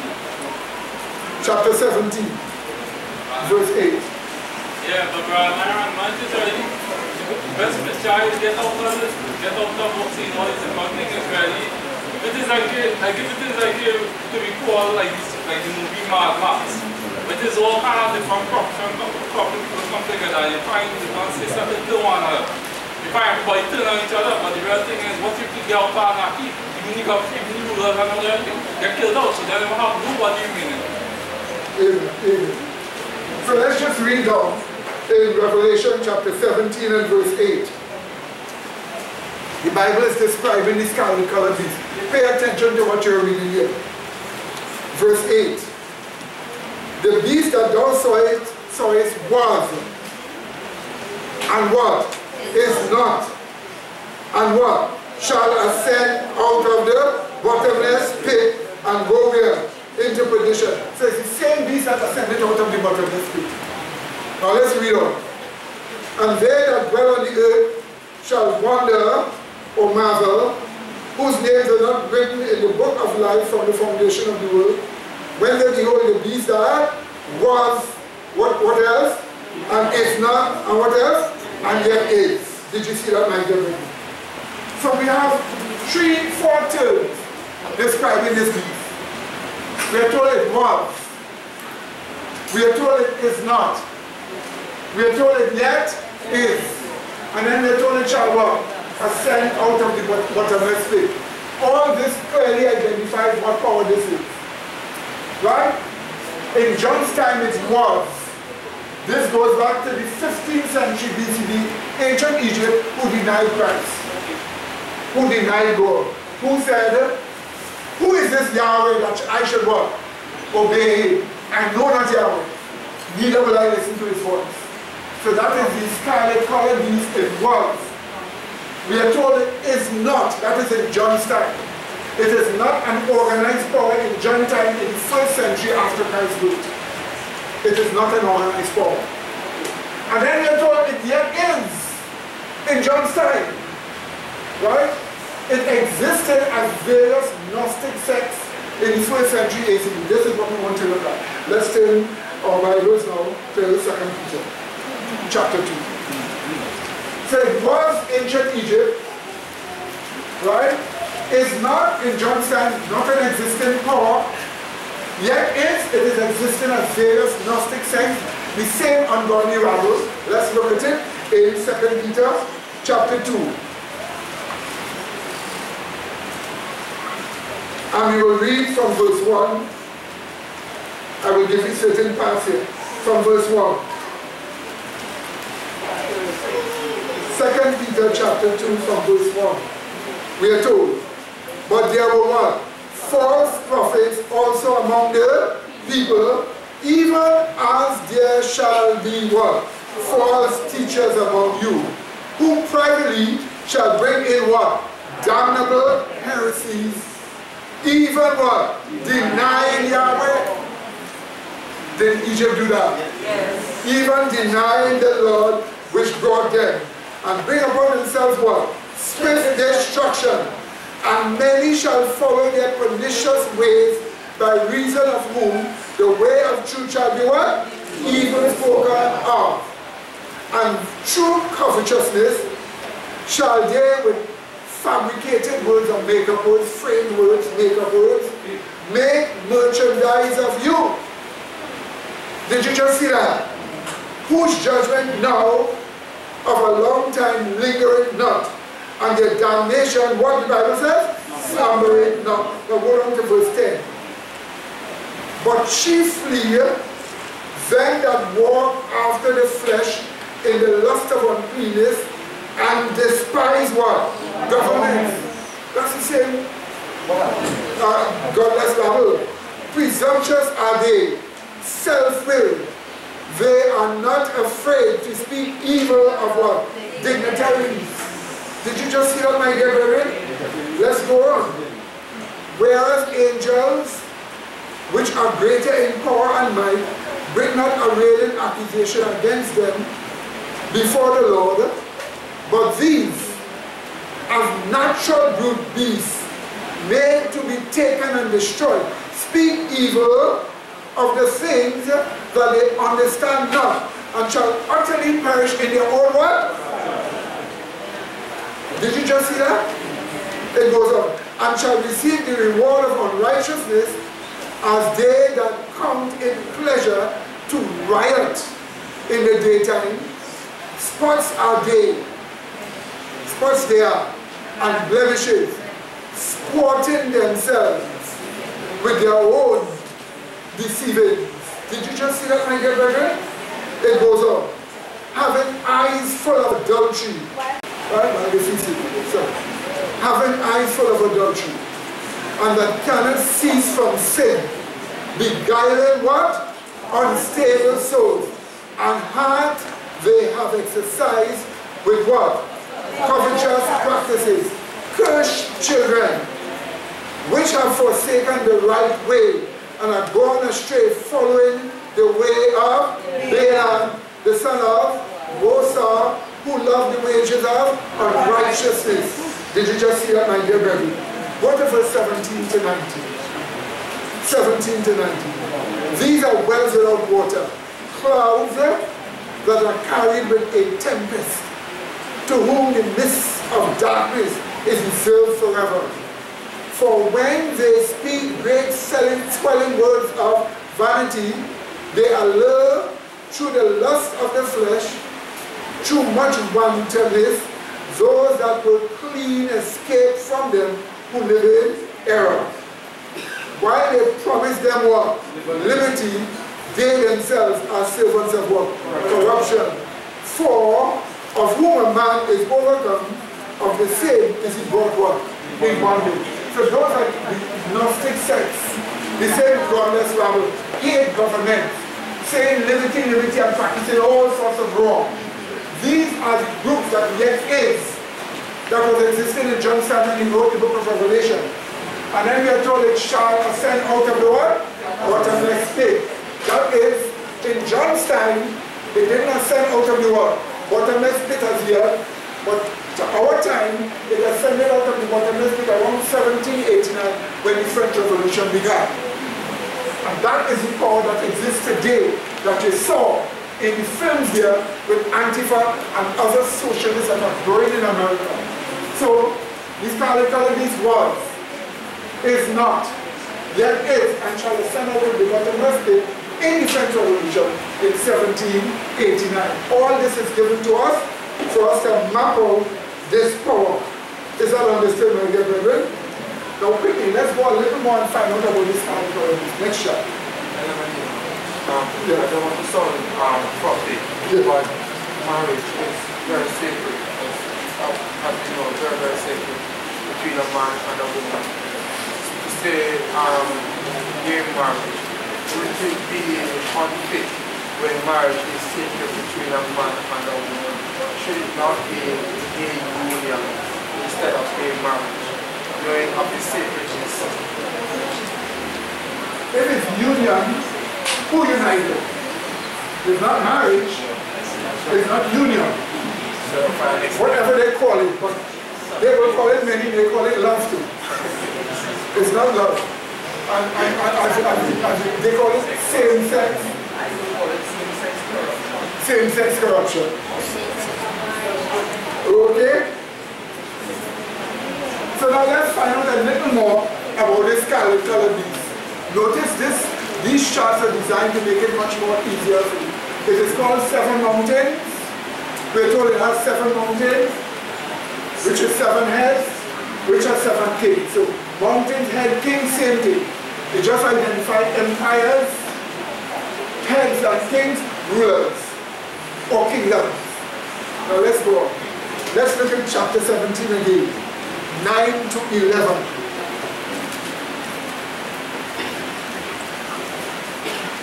Again, 9 to 11.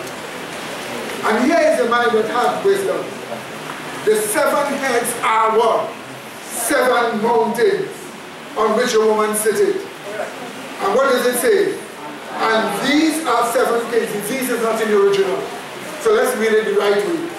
And are what? 7 kings. What does it tell us?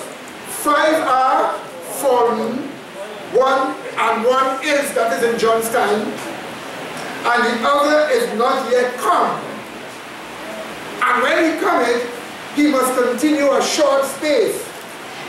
And the beast that was and is not, even he is the 8th, and is of the what? 7 and what? Going into what? Condition.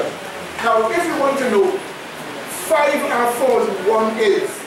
Which power was ruling in John's time?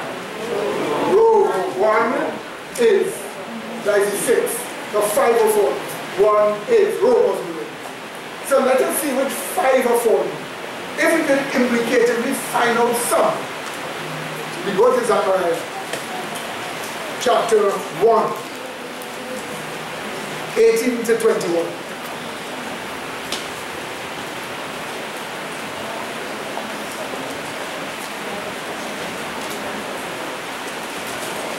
Zechariah chapter 1, 18 to 21. Right? First thing you ask, what is the time of this power? Look at verse 1. Look at verse 1. What's the time? Verse 1. In the 8th month of the 2nd year of Darius came the word of Yahweh unto what? Zechariah. So stop here. Who is ruling? Darius. Darius belongs to which power? Medo-Persia. So Zechariah there is being addressed at the time of what? Medo-Persia. Okay? Do you get that? Because that's what Darius is ruling in Medo-Persia. So now let's go at verse 18 to 21. Then lifted up mine eyes and saw, and behold, what did he see? 4 horns. And I said unto the angel that talked with me, what be these? And he answered me, these are the horns which have scattered Judah, Israel, and who? Jerusalem. And Yahweh showed me 4 carpenters. And I said, what come these to do?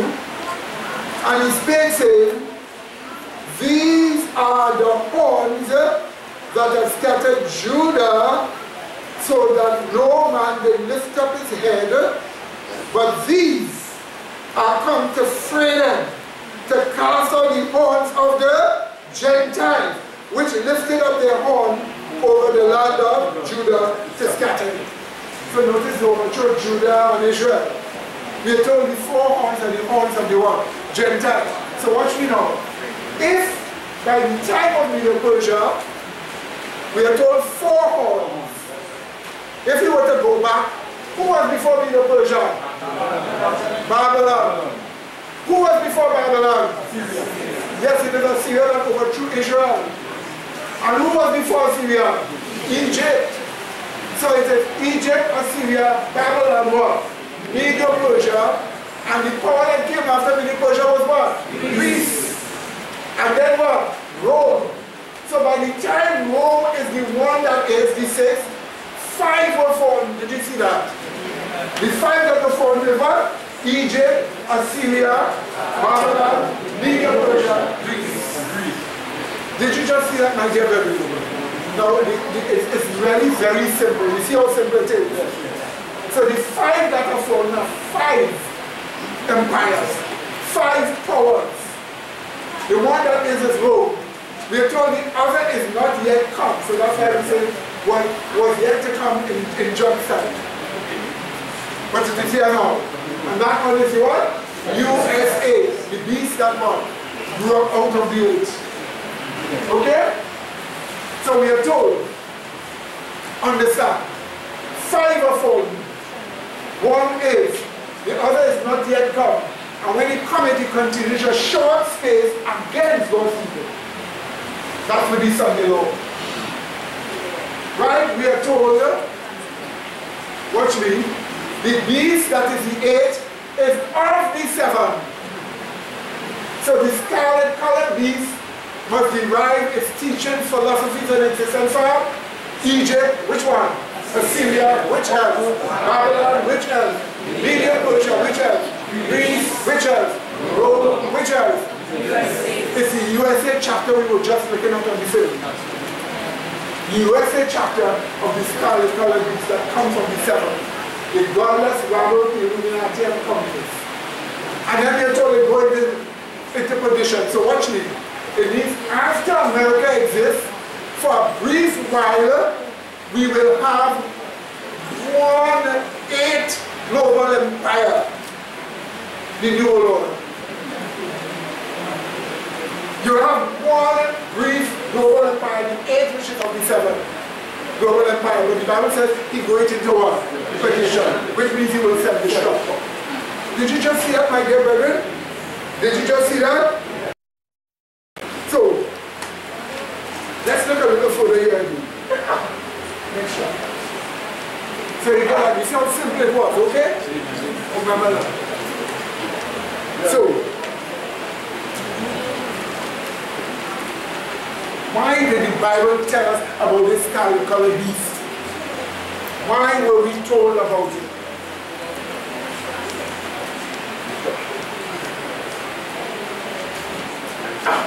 Let's see why.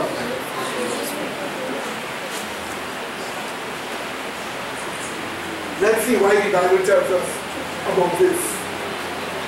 Turn with me to Revelation 16, 10 to 12. Revelation 16, 10 to 12. Revelation 16, 10 to 12. Now notice, the plagues are supposed to fall on Babylon and those who receive the mark of the beast. So let's see some plagues falling on Babylon. But in these plagues here, it is not described properly. So then God goes on in chapter 17 to describe what happened. Let's look at the pre-description in Revelation chapter 16. 10 to 12.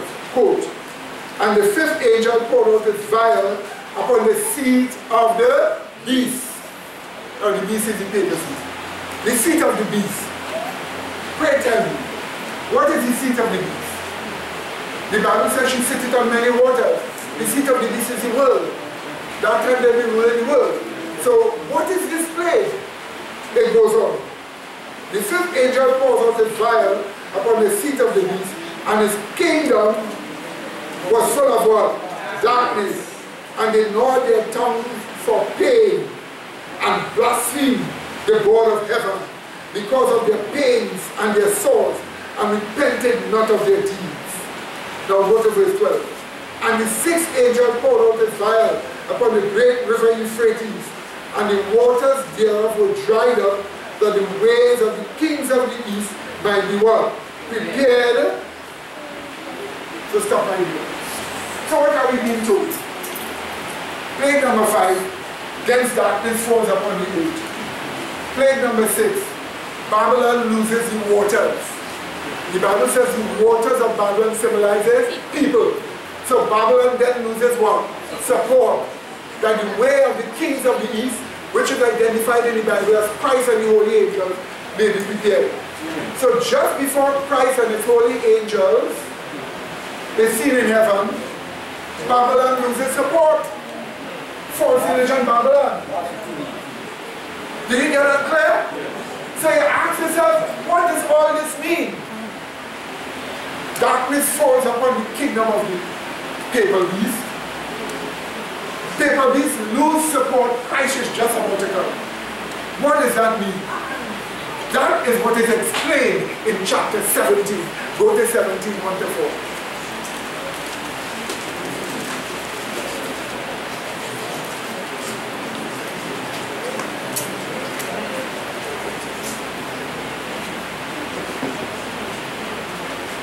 We read, and there came one of the 7 angels, which had the 7 vials, and talked with me, saying unto me, come hither, and I will show unto thee the judgment of whom? The great hope that was sitteth upon many waters. So did you see what chapter 17 is all about? It is the judgment of the what? Great hope. The dense darkness comes, the support is dried up. What's going to happen? Chapter 17 tells us it is the what? Judgment of the what? Great hope that was sitting upon many waters. Verse 2. With whom the kings of the earth have committed fornication, and the inhabitants of the earth have been made drunk with the wine of a fornication. So he carried me away in the spirit into the wilderness, and I saw a woman sit upon a scarlet-colored beast, full of names of blasphemy, having what? 7 heads, we know what the heads are already, and what?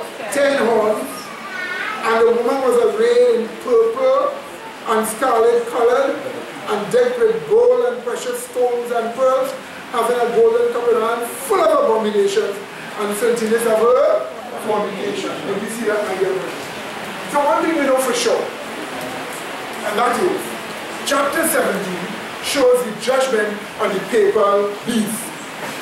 But then the Bible goes on to explain how the judgment comes.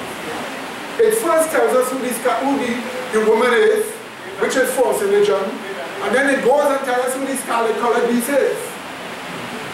It comes out of the bottomless pit. It comes from all the 7 nations, including America. It will be also the 8th world power for a short while before it is destroyed. That's what the Bible tells you. Then it goes to tell you how the whole get her destruction. Look again, chapter 17.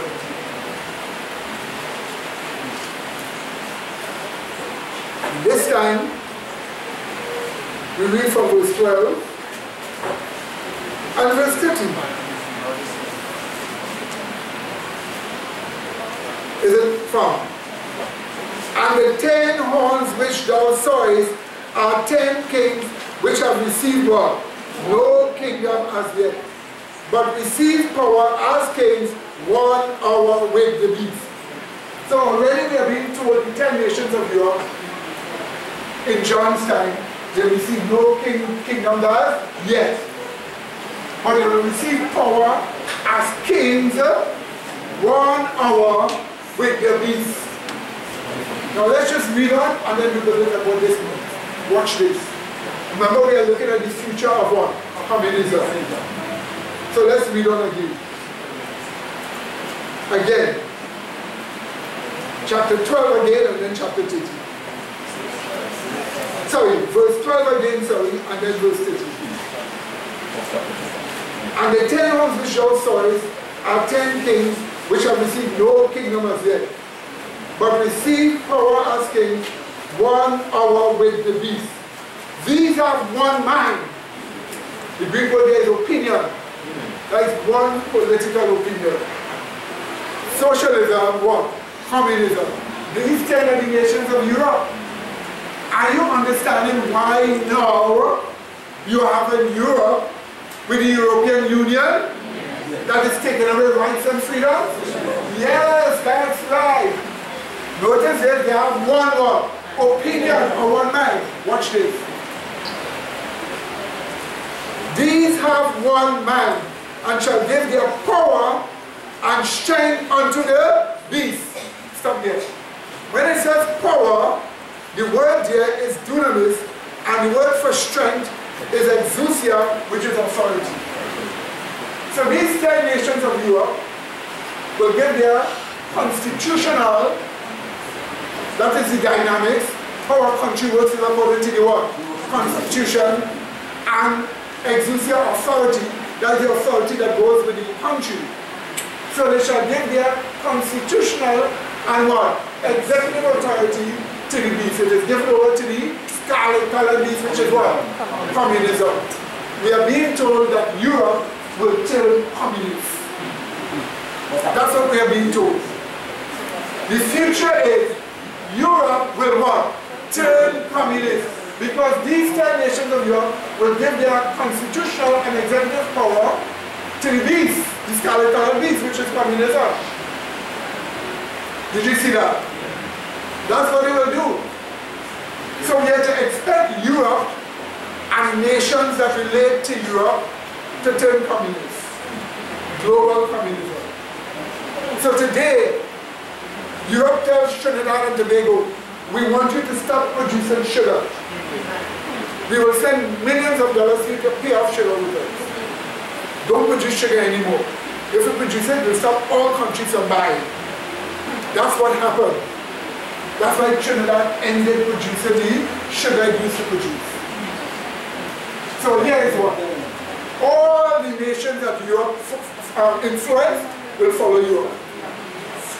When Europe gave their constitutional and executive authority to the scarlet colored beast communism, other nations will follow it, the same example. Nations influenced by Europe. This is what we are being told. But why do they give their constitutional and executive authority to communism? The Bible tells you why. Let's read on. 16 and 17. Have you found it? Read it now. And the 10 horns which thou sawest upon the beast, these shall hate the whole. So when Europe turns communist, Europe is ready now to destroy all religions. They hate what? The whole. That's what the Bible is telling you, the judgment of the great whole. So the Bible is telling you how it's going to happen in the future. That's why you living today, when you see these events taking place, know that it is late. That's why we can tell you, brethren, time late, you have to prepare yourself. Because notice that these shall what? Hate the whole. Let's see what happens. And the 10 horns which thou sawest upon the beast, these shall what? Hate the whole, and shall make her what? Desolate. And how? Naked, and shall what? Eat her flesh and what? Burn her with fire. For God had put it in their hearts to fulfill his will, and to agree and give their kingdom unto the beast, until the words of God should be what? Fulfilled. It is something that God causes to happen. Yes. That is the judgment. So when you see dense darkness fall on the kingdom of the beast, and then when you see they lose support, what is happening? Happening is that the 10 nations of Europe and other related nations turn communist. They give their constitutional and executive authority to the scarlet colored beast. And what do? They destroy false religion. That is the future of false religion. When they see them in the Pentecostal saying hallelujah, we know what is their future. When they see the Catholic Church saying they're doing social work, we know their future. The scarlet colored beast will destroy them. Yes. Let me just give you a story that happened in the 1600s in America. That darkness is now spiritual darkness. It is literally the dense darkness that takes place that signals the last 15 days of the earth's history. Come into that. Let me give you a story of something that happened. In the United States of America, in the 1600s, there are different colonies. The colonies are teaching you to follow Jesus Christ. A woman by the name of Annie Hutchinson suddenly received baptism of the Holy Spirit. And the Holy Spirit tells her to teach that the 10 Commandments is abolished. You are under grace. You hear what she's teaching? The 10 Commandments is abolished, you are under grace. And she starts preaching this in one of the colonies and develops a large following. A large following of people following her who is saying they don't have to keep the law of God, you're under grace. Now we know that is an antinomian false doctrine. So in the colony, the leaders brought her to trial. They say, how could you be teaching people to be lawless like that? If people don't follow the laws of God, you expect them to follow the laws of man? What are you doing? And she said she stand by her teaching. They said, well, we'll have to tell you to leave this colony. Well, they didn't put her out. She packed up with her family and she left the colony. I went in the next state. Notice that she believed in lawlessness.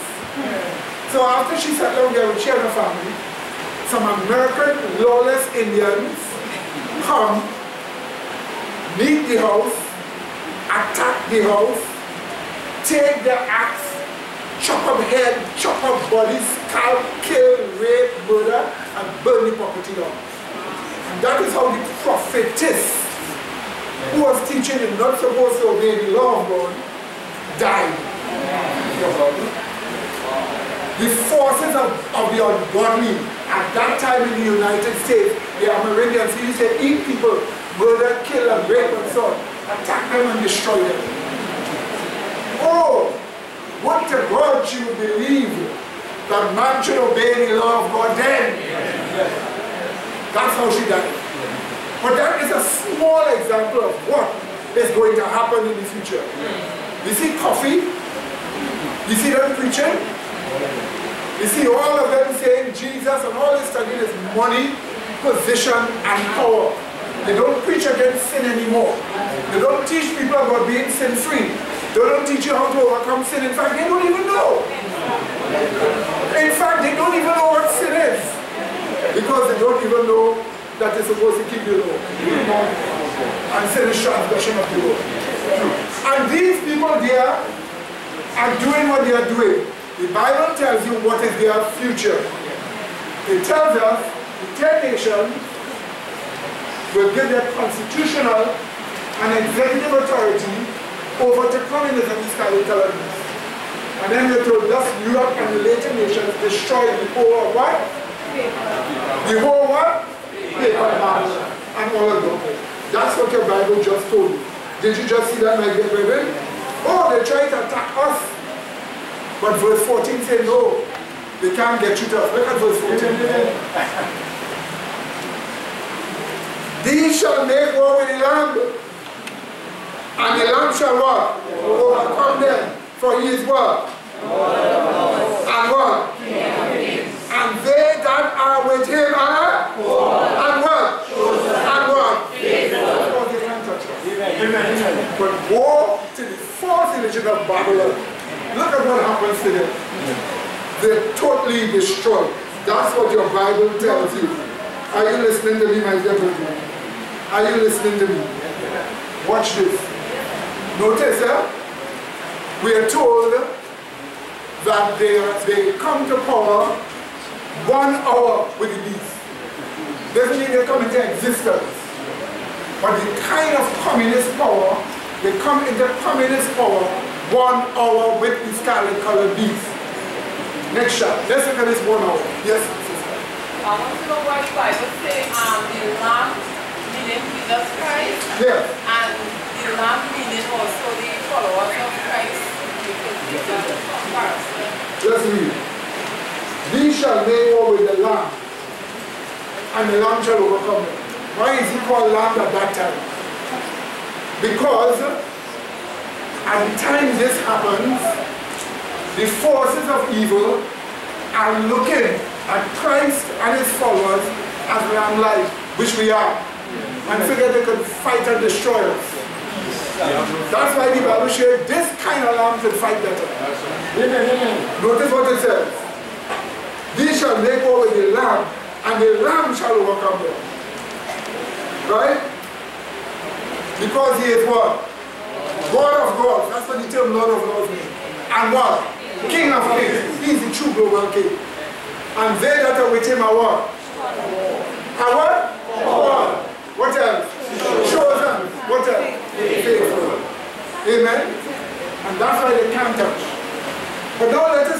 it more again.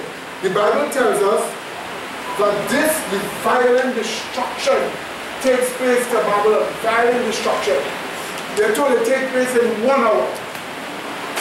1 hour in Bible prophecy is 360 days, or 360 days, like a Jewish year, divided by 24 hours.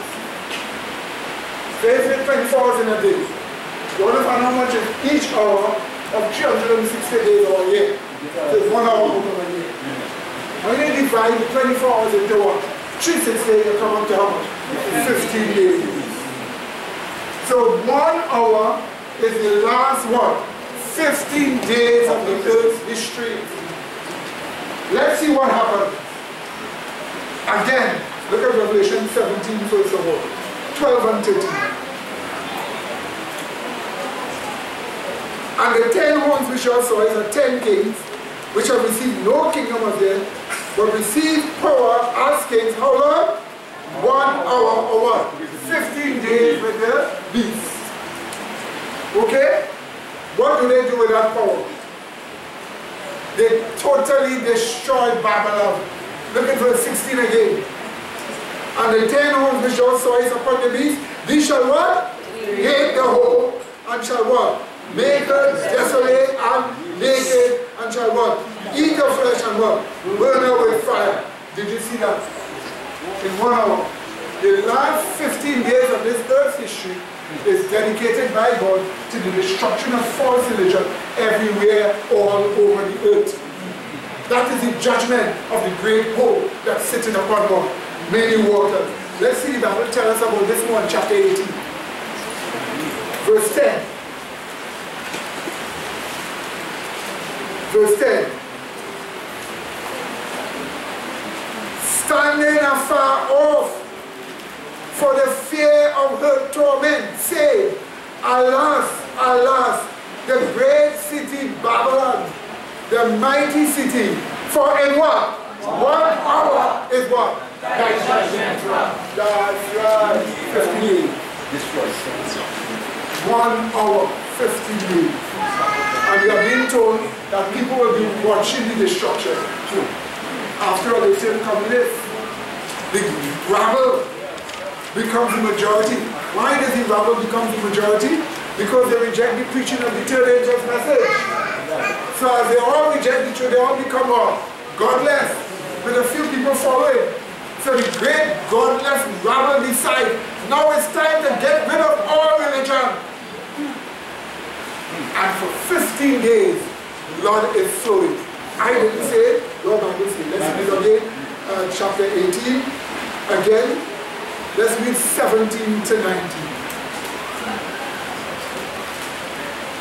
For in 1 hour, so great riches is come to Noah, and every shipmaster, and all the company in ships, and sailors, and as many as strayed by sea, stood afar off and cried when they saw the smoke of a burning, saying, what city is like unto this great city? And they cast dust on their heads, and cried, weeping and wailing, saying, alas, alas, the great city, wherein were made rich all that had ships in the sea, by reason of her costliness. For in 1 hour is she made what? Did you just see that? There we go again. 1 hour is repeated over and over. So then now let's go to verse 21. I like verse 20. Okay, brother, we want to highlight verse 20.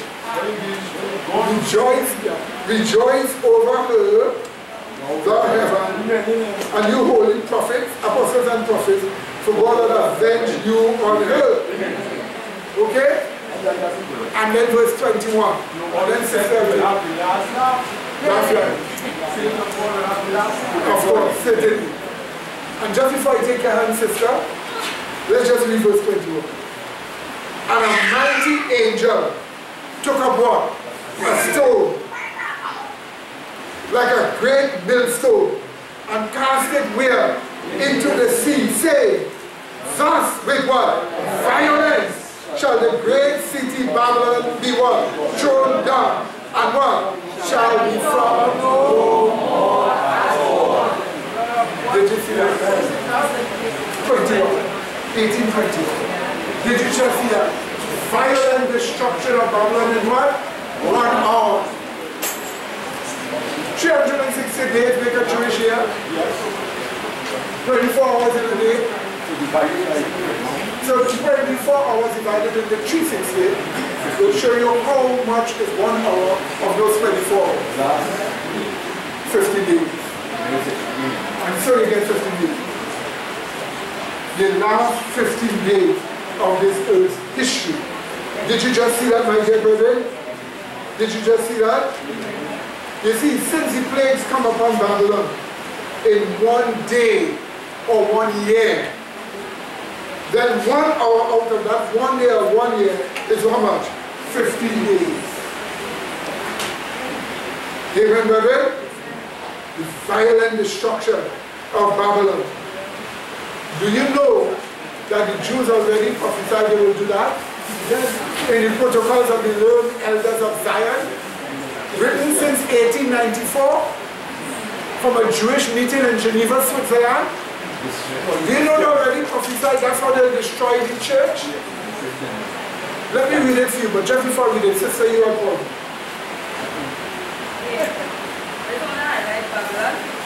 Because I was wondering what is Babylon? But then I see it highlighted in Isaiah, Jeremiah 50, verse 22.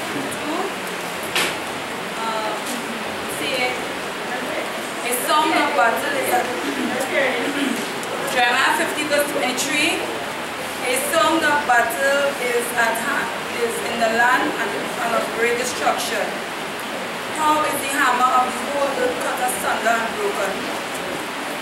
How is Babylon becoming desolation among the nations? And verse 24 says, I have laid a snare for thee, and thou wilt also take it, O Babylon. And thou wast not aware, thou wast formed and also called, because thou wast striven against the Lord.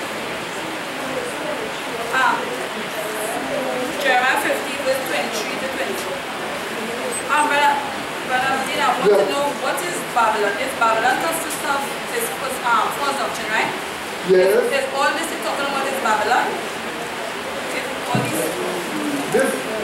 Turn to 51, chapter 51.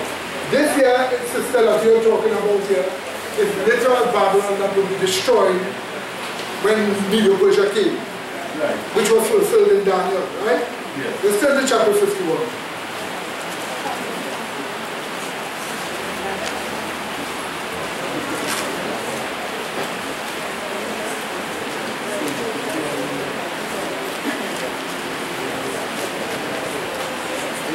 Okay. 51. Did you find it, my dear sister? Verse 7. Babylon had been a golden cup in Yahweh's hand that made all the earth drunken. The nations are drunken of her wine, therefore the nations are what? Mad. So we know false religion spread from Babylon. Okay? Okay? So now let's go down to verse 17. Every man is brutish by his knowledge. Every founder is confounded by the graven one, image. For his molten image is what? Falsehood. There is no breath in them. They are vanity, the work of error. In the time of their visitation, they shall what? So what you see there, my dear sister, clearly shows you Babylon is associated with idolatry. With much idolatry. They are mad upon their what? Idols. Babylon is also identified as Bel, Merodach, different false gods. So when you're talking about Babylon here, while you're talking about physical Babylon here, it's a symbol of false religion. Okay? According to Revelation 17. Okay? Now here is what we are told about the destruction of Babylon, of false religion, in that 1 hour. next chapter. Here's what they told me.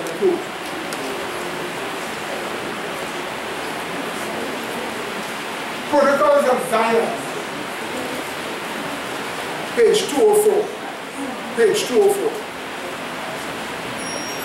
So that now, only years, so that now,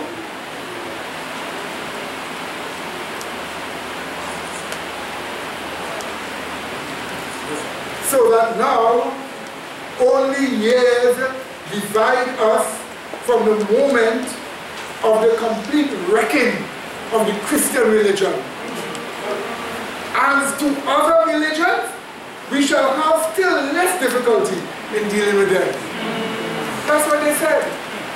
They want to wreck totally the Christian religion. But that's not all. They literally point out the Vatican. Here is what they say in page 204 to 205. I quote, "When the time comes, finally, to destroy the papal court, the finger of an invisible hand will point the nations towards this court." That's the protocols. When, however, the nations fling themselves upon it, we shall come forward in the guise of its defenders as if to save excessive bloodshed. By this diversion, we shall penetrate to the very bowels, and be sure we shall never come out again until we have gnawed through the entire strength of this place. They actually outline how they plan to destroy the papacy. And God says it will happen. Because nations will turn communist. And when we are facing the last 15 days of civilization, communism will does what? Slays what? All false religion. Did you see that, my dear baby? Right? The event of a global civil war, where brother destroyed brother, man destroyed man, woman destroyed woman, as the global destruction is taking place, is recorded in Zechariah chapter 14 and verse 13. Zechariah chapter 14 and verse 13.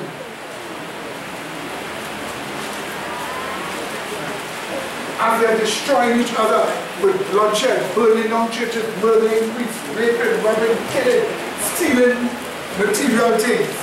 As this full-scale destruction takes place globally in the last 15 days of civilization. That's what your Bible tells you will happen. So, here is what we are told in Zechariah chapter 14 and verse 13. We read, "And it shall come to pass in that day that a great tumult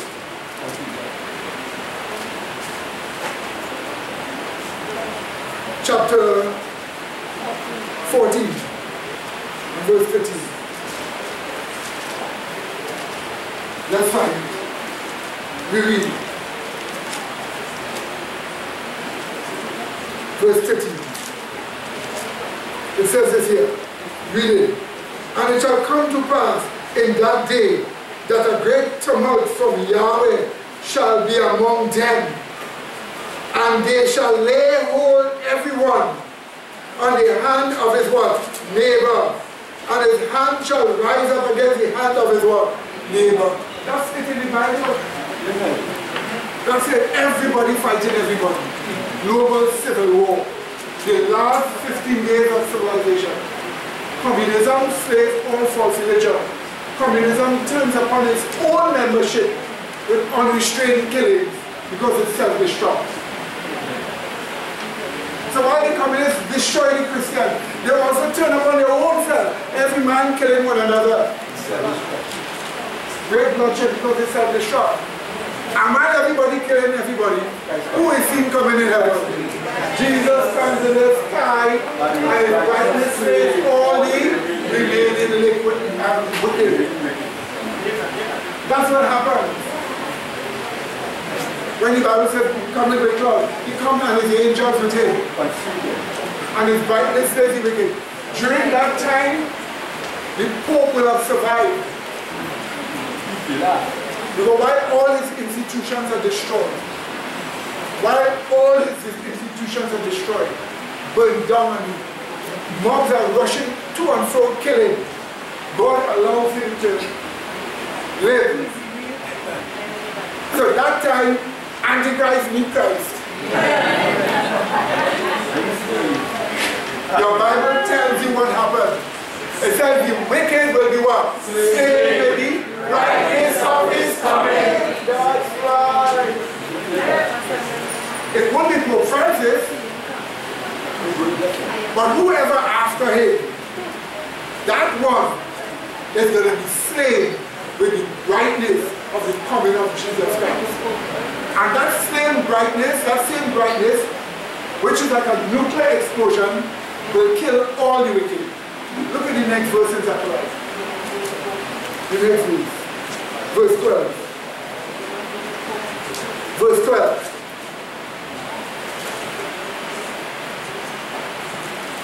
And this shall be the plague wherewith Yahweh will smite all the people that are fought against Jerusalem. That's the church. Their flesh shall what? Consume away while they what? Stand upon their feet, and their eyes shall what? Consume away in their holes, and their tongue shall what? Consume away in their mouth. Brightness of his God. Slave all of them. That's what your Bible tells you. That's the future of communism. So all that godless rabble you saw there on this film, that's their future. God uses them to destroy false religion, and then they turn upon one another and kill one another. And while the work of destruction is taking place, Christ is seen coming upon them. Please look at 2 Thessalonians 1:7-9. 2 Thessalonians 1:7-9. Oh yeah, that is systematic theology showing it to you. Your eyes consume away, and your mouth, because you have the carnal mind alive in them. When Christ comes, consume. That's why we are showing you this. Okay, so 2 Thessalonians chapter 1:7-9. Is it on? It says this.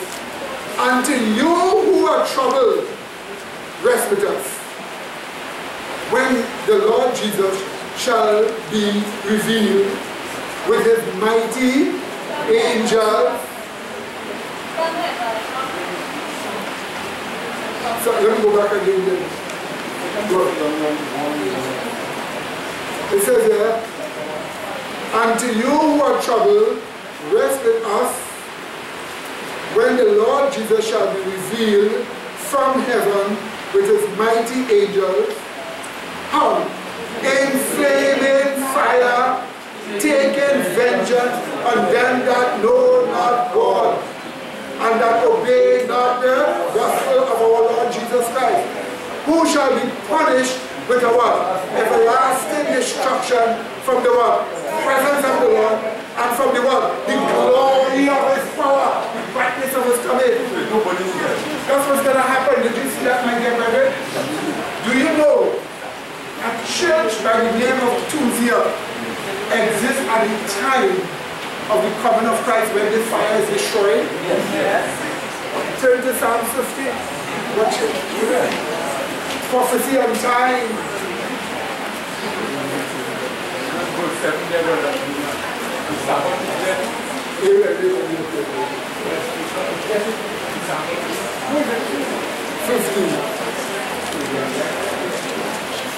And you will look at verse 5 and verse 6.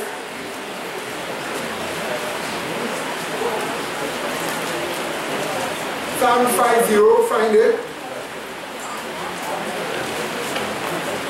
Do you know the church that is there is sin-free at that time? Yes. Let's hear that. Go ahead.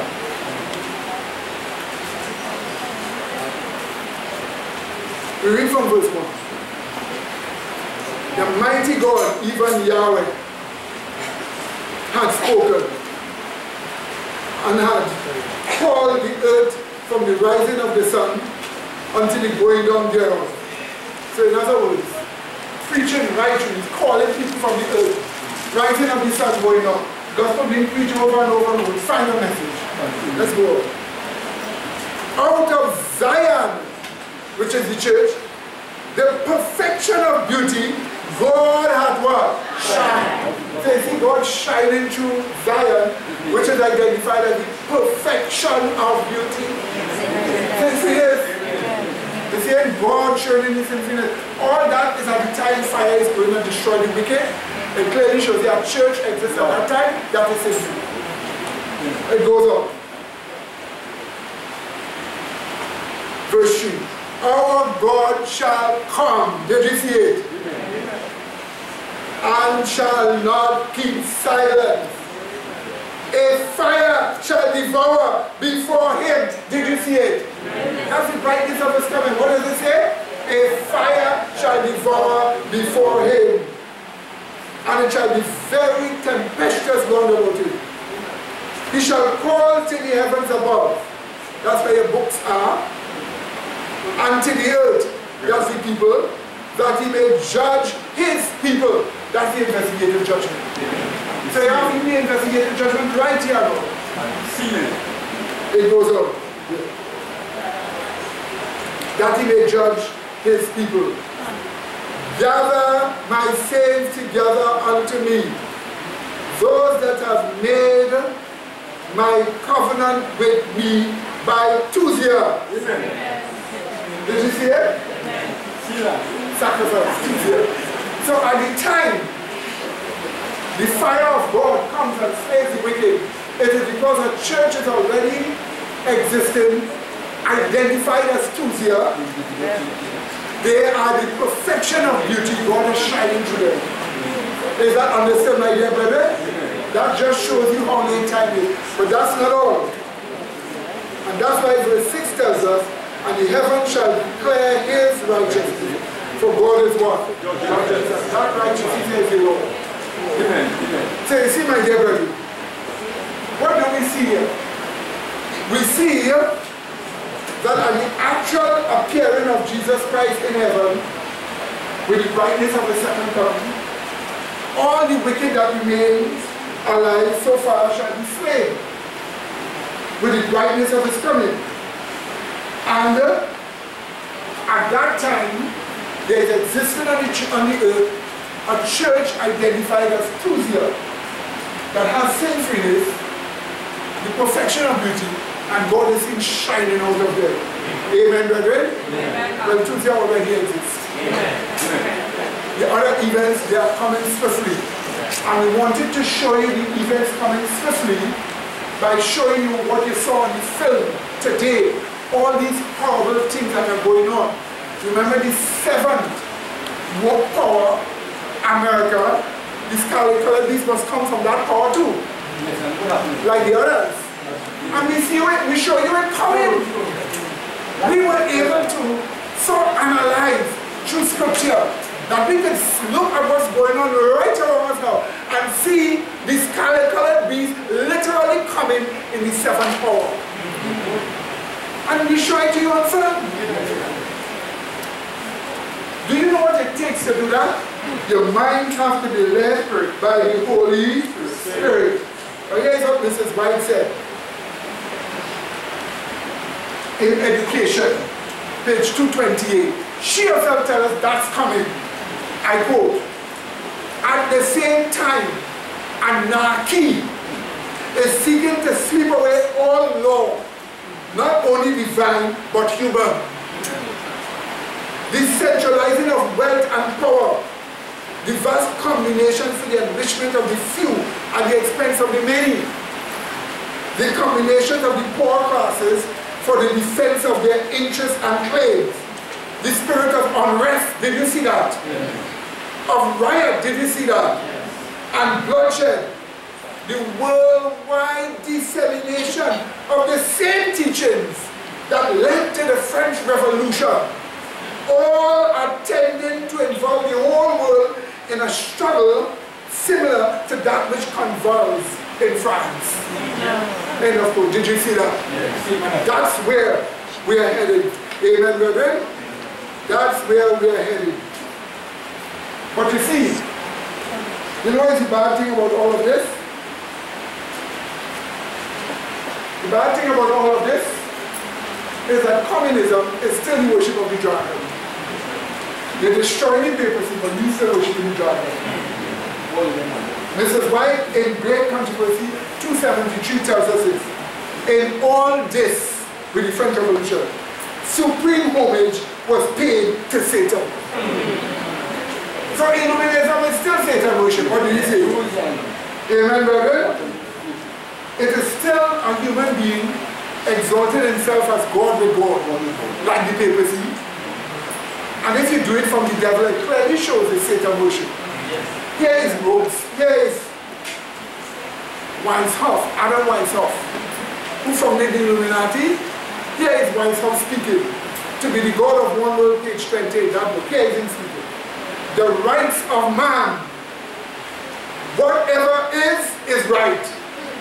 For we are all free to govern ourselves and to make our own laws. Thus be I a God. But I thought you were atheistic. It's still Satan worship. So brother, worship the true God, yeah? But here's Robespierre. Robespierre who for 10 years leading the French Revolution. Here's Robespierre. The people is the sovereign and the God of the world. France is the center of the people God. Only fools can believe in any other God. That's what fears is still Satan worship. What do you say? Amen, brethren? Amen? Let me just give you a little appendix here. One last shot. Just one last thing. Did you just see what the headline?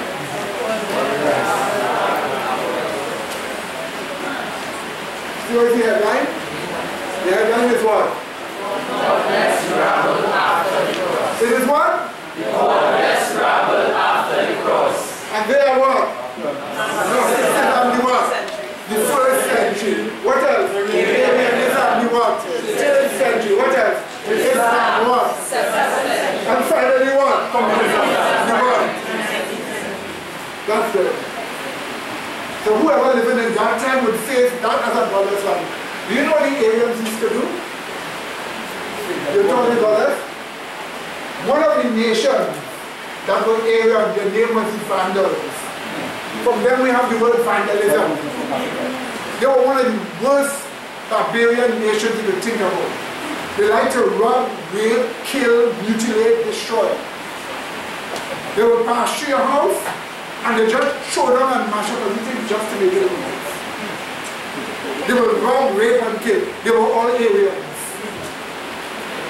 One more thing, and these Aryanism making them a little salesman like the Watchtower. But no, they were brutal murderers. That's the reason why Emperor Justinian had to send Belisarius to fight the war, the Aryans, and wipe them off. These people were so bad, the only thing stopped them, genocide. And what did the religion do then?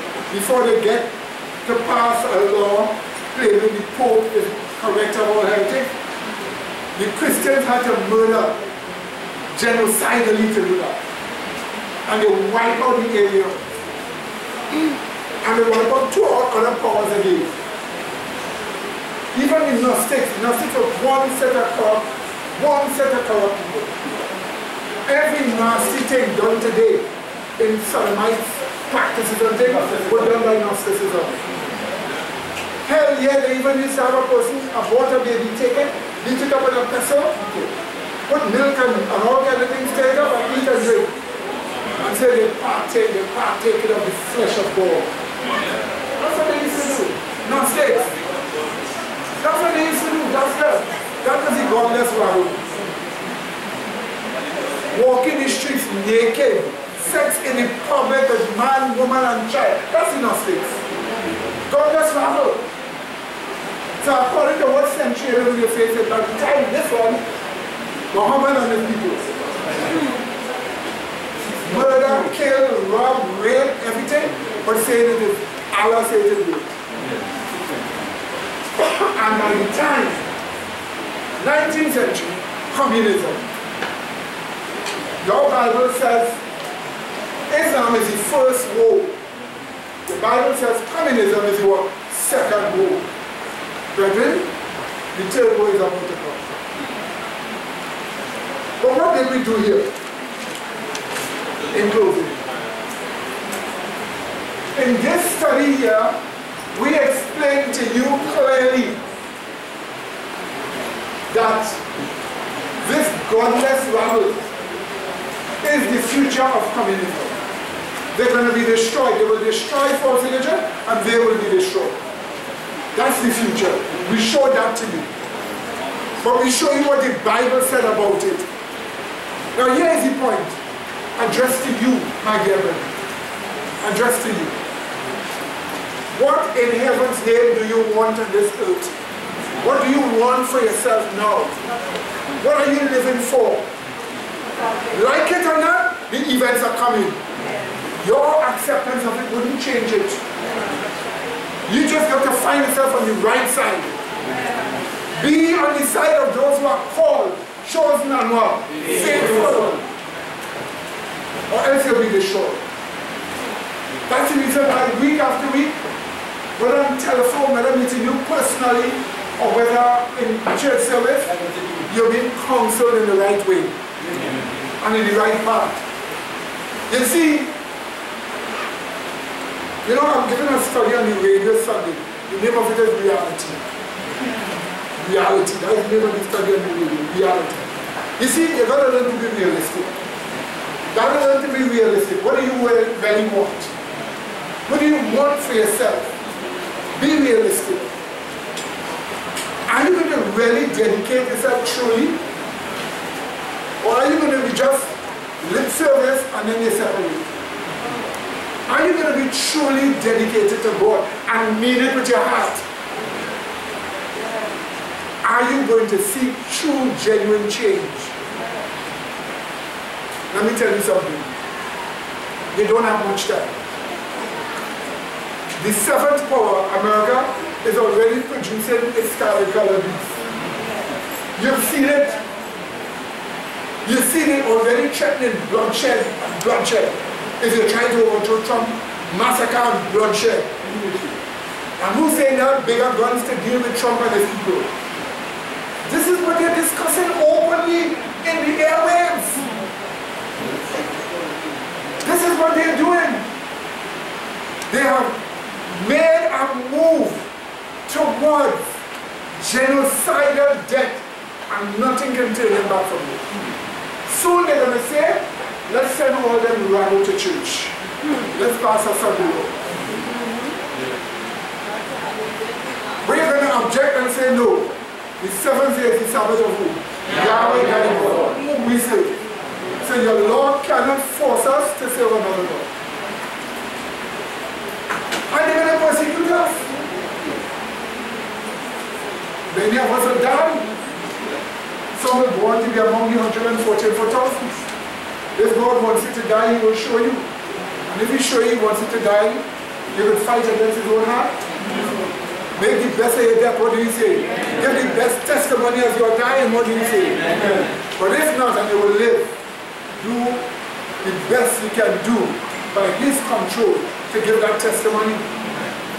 And the point about it is, after all of that, plagues will start to fall. And He has already given us signs of the plagues.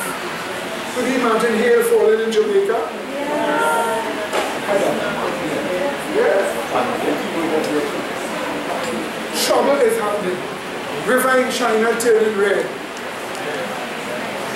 In Russia, this week, blood rain fell.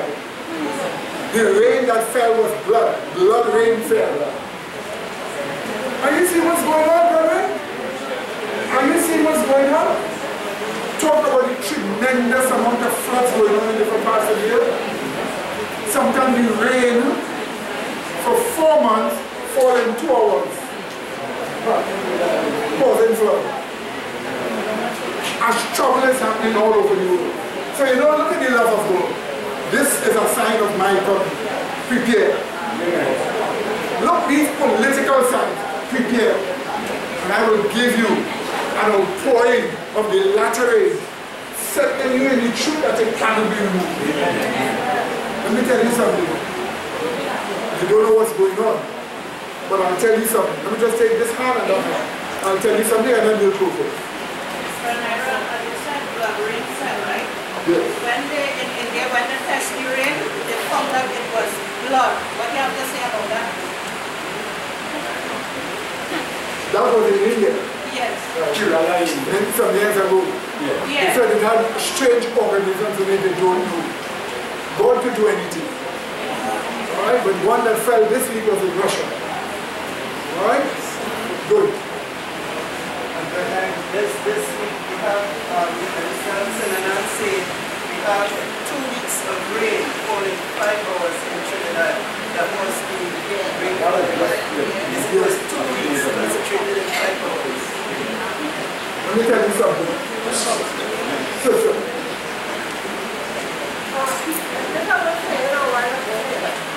The commandment said thou shalt not kill. It says just not a Christian have to kill or fight in turn and so on.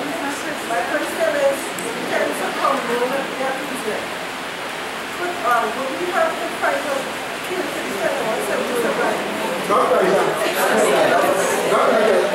I am not going to vote for anyone. I am not going to destroy anyone.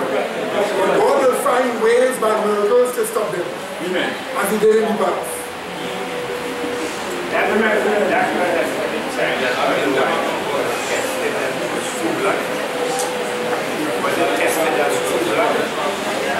Done in China? The Chinese authority will lie to the people and say some factory was cleaning up and red paint still by mistake. I suppose it must be 15,000 times a red paint. They lie. And they're always giving lying reasons to calm our fears. But we know what is going on. Okay, brethren? In other words, in closing, today when you are,